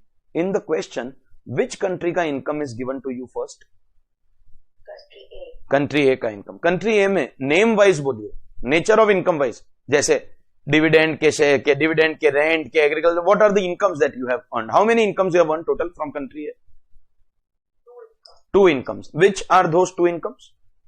First is agriculture income. Agriculture income and Second is royalty income. and royalty income. ठीक है. तो country A से we have earned agriculture income and royalty income. The agriculture income that we have earned from country A is 72,000, and the royalty that we have earned from country A is 8 lakh. So can I say 872 का 12% will be your relief? Deduction. No, sir. In this 8 lakh, in India, we have taken 70,000 ka expense ka deduction. That means we have paid tax on 730. Doubly taxed income included in NTTI is going to be eligible for your relief. So we have taken deduction. Because we have taken deduction, it will not be eligible. So can I take 8 lakh 2,000? No. Q. Because against this very 8 lakh, I have also taken another. Observe the total income ka calculation. Ye royalty income from country A, already one deduction I have taken. And second, this 3 lakh ka deduction is taken against this royalty income only. And therefore, the net amount that I have offered to tax here is only after the deduction of 3 lakh. Whenever you have taken a deduction against a particular income, that deduction ka amount has to be adjusted. Is that understood? So finally, what is the income of country A that is going to be eligible for relief? 5 lakh 2,000 ka 12% ka relief. Accordingly, the relief is going to be 60,240. This is old regime ka one country. We have to do old regime ka second country, then new regime ka both countries, then total relief as per both regime, then subtract this relief from these tax liabilities, mitro. Tax before relief, subtract the total relief, and finally get your tax liability, and then decide old regime or new regime. Samjha kya? Chal, let's come to country B. How many incomes we have earned in country B? Dividend income and rent income. Dividend income and rent income. Dividend is 2,25,000, and rent that we have earned is 3,30,000. So 330 plus 225, 555 ka benefit we will get? No. Dividend amount has been fully included in our Indian taxable income. We have not taken any deduction. But as far as the rent is concerned, we earned 330, but we in India have offered to tax only 2,24,000 because we have taken some specific deductions against this particular income. Accordingly, it will be 225 plus 224, that's dividend and the rent that you have offered to tax in India. 4,49,000 ke upar you will get 20.72 ka relief, and therefore the relief that you will get from country B ka incomes under the old regime will be 93,33, and accordingly the total relief that you get in the old regime will be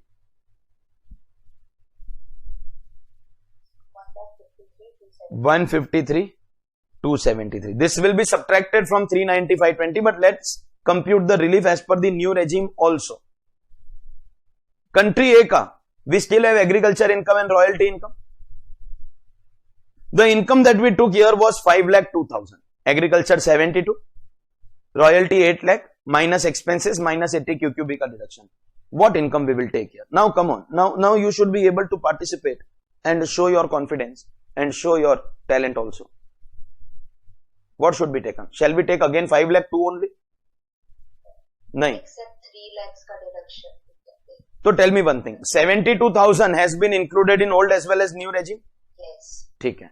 When we took royalty of 8 lakh, क्या expense का deduction we have taken in both regimes? Yes. Yes.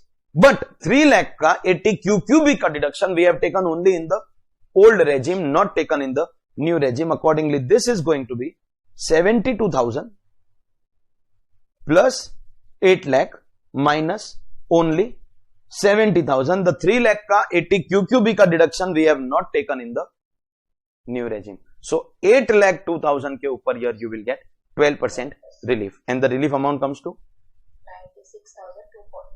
96,240. And now if we talk about country B income, just tell me, will it be same as old regime or different? Same, because there is no difference in the deduction taken in the old or the new regime. Accordingly, full 4,49,000 is going to be eligible, and finally you will get 85,265. Are you 100% sure about the amount? Yes. So what is your total result? 449 ka 18.99. 100% sure, no?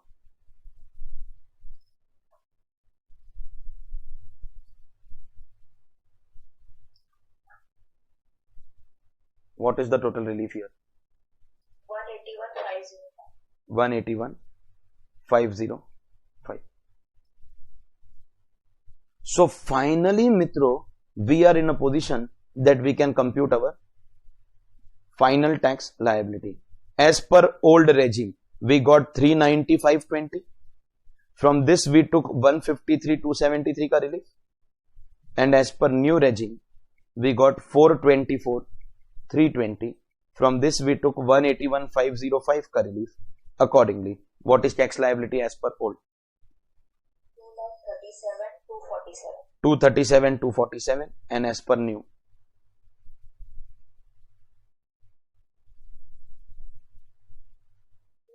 242,815. Do you see how close it is?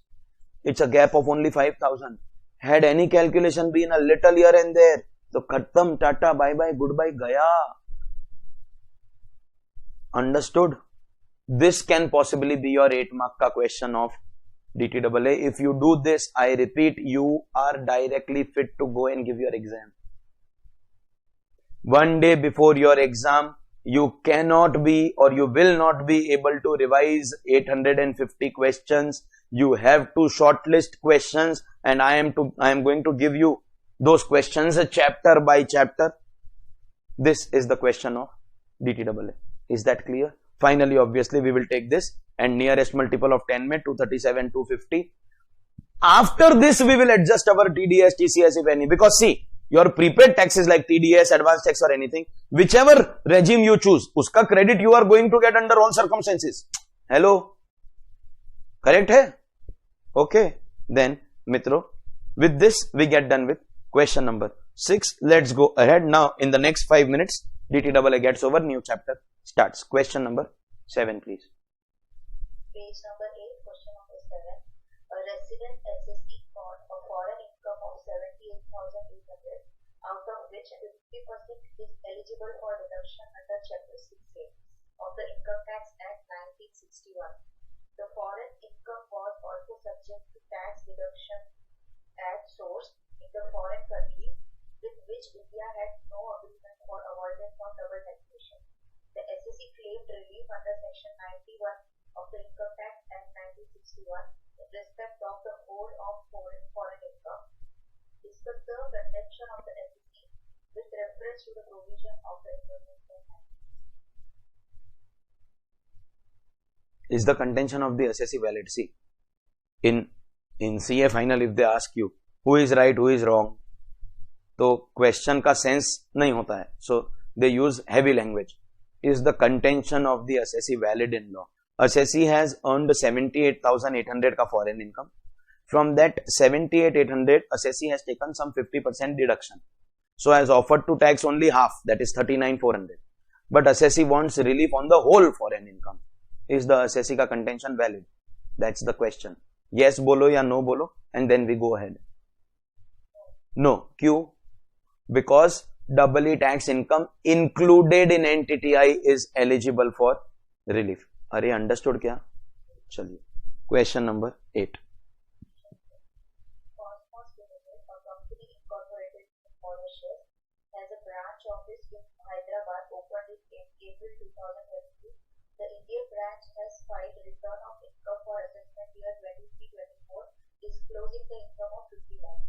It paid tax at the rate applicable to domestic company, that is 30% plus cess on the basis of paragraph 2 of Article 24, non-discrimination of the double taxation avoidance agreement between India and Mauritius, which reads as follows. The taxation on a permanent establishment which an enterprise of a contracting state has in the other state shall not be less favorably levied in that other state than the taxation levied on the enterprises of that other state carrying on same activity in the same circumstances. However, the AO computes that on the Indian branch at the rate applicable to the foreign company, that is 40% plus tax, is the action of the AO in accordance with the law. Some are still wondering, sir, वो Indian tax, foreign tax, whichever is lower, उसको चालू रहने दो ना. That was more comfortable, no? नहीं. Can someone tell me which part of the chapter? I am not asking for the answer. I am not even asking you to explain the question. Which part of the chapter the question has come from?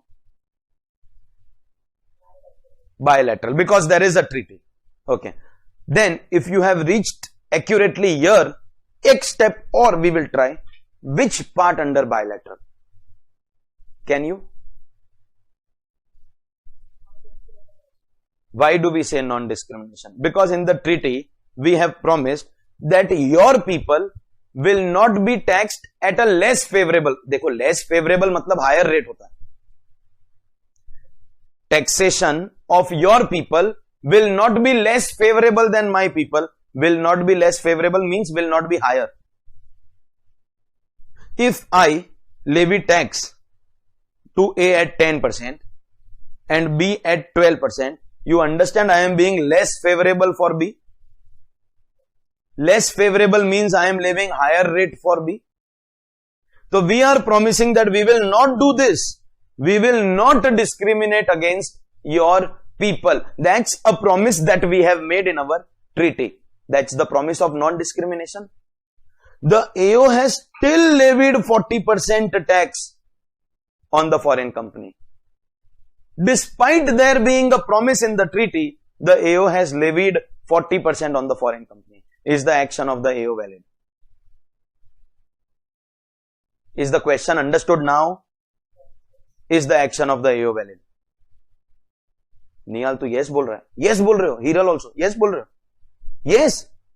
After non-discrimination ka promise, we have put higher tax. Yes. Yes. Because non-discrimination ka benefit is not going to be available to corporate assessees. Is that understood? Chaliye. Next question. Question number 9. Samira India Limited has turnover exceeding 400 crores every year. For the previous year 22-23, the following incomes are noted from the audited books of accounts of the taxpayer. Income from business in India, 28 lakhs. Income from business in foreign country with whom India has an India agreement, 21,60,000. According to the DTRA agreement, 21,60,000 is taxable in India. However, it is also to be taxed in foreign country at the rate of 11.85%, which can be set off against the Indian tax liability. Find out the Indian tax liability for the assessment year 22-24 or section 115 and 115. Once again, my question to you is, I am not asking you to give me the answer. Can someone tell me what part of the chapter this question is from? Achha, I'll give you options. Unilateral ke bilateral? Bilateral, because there is a treaty. Now, under bilateral, which part?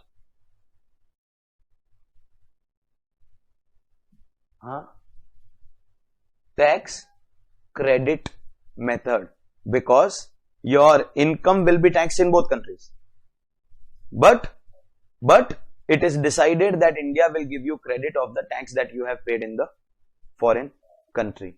Matlab that foreign country will levy some tax and we will give you credit of the tax that you have paid out there. So, tax credit method is being followed, that is given in the question. What is that foreign tax, that is given, and which country will give credit, that is also given.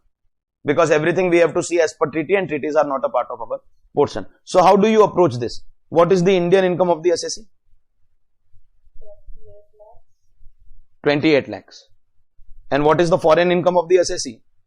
21,60,000. On this foreign income, that foreign country has levied tax of? 11.85%. Accordingly, in the absence of any other information, can I say this becomes the total income? Correct है. Now I have not covered company का tax rates till now with you. So if you don't know this, it is okay. One day when I will do the chapter minimum alternate tax, you will be taught company का tax rates. Automatically you will be able to understand what is happening here. A company का tax का rates is not slabs like individual. Companies suffer flat tax. उसके लिए भी there is old regime, new regime. तो first of all question has told that ignore the new regime का section. Section numbers I have covered with you. So old regime, and in the old regime also there are two options. Any company whose turnover 2 years ago was up to 400 crore, then we apply 25% income tax, and if it was more than 400 crore, then we apply 30%. That is why that turnover ka data is given in the question. Once you learn company ka tax rates in MAT and you come and read this question will make more sense to you at that time. So can you tell me whether the turnover had exceeded 400 crore or up to 400? Exceeded. If it exceeds, then this company will suffer 30% income tax. Had it been up to 400, so we will apply 25, but company ka tax rates we will cover in MAT. Accordingly, we get our basic tax of 14,88,000. Company hai to rebate is out of question. Anyways, income is more than 5 lakh, and company hai to rebate is not there. As far as surcharge is concerned, let me give you one more piece of information. For individual HUF, surcharge comes after 50 lakh. For company firm, surcharge comes after 1 crore. And that also will be taught and covered with you. Okay. Effectively, the only thing that we have to add is 4% cess and find out the total liability. Mitro, mark my words very carefully. I am very, very careful with my words. Total liability. This is not the final liability. As we are aware that foreign tax ka credit we will take, and then we will get our final liability. Then we will take credit of our TDS advance tax and we get final payable or refundable.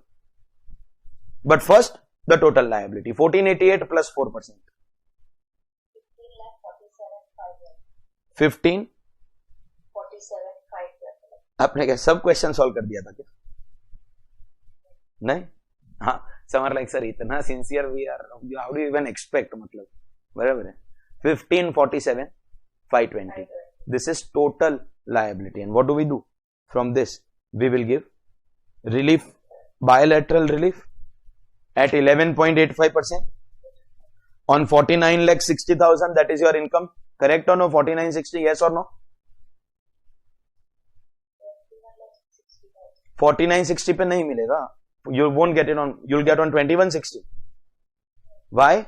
Because in the foreign country, you have paid tax only on 21,60,000. So you will get relief also only on 2160. This will be your relief. And Mitro, this will be your final tax liability. Not payable. Payable के लिए तो we will adjust the TDS, advance tax and all that. Final liability. Now, computing this, writing this amount and finding the final answer, that's the responsibility of your calculator. I am not here to do all that. That is not why we gather in class.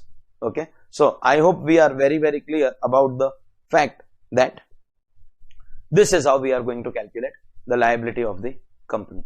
Is that absolutely clear, everyone? All right, ladies and gentlemen, that was our chapter, a very, very important chapter of international tax. That was our chapter called Double Taxation Avoidance Agreement Treaty Convention, that is Double Taxation Relief. Thank you very, very much.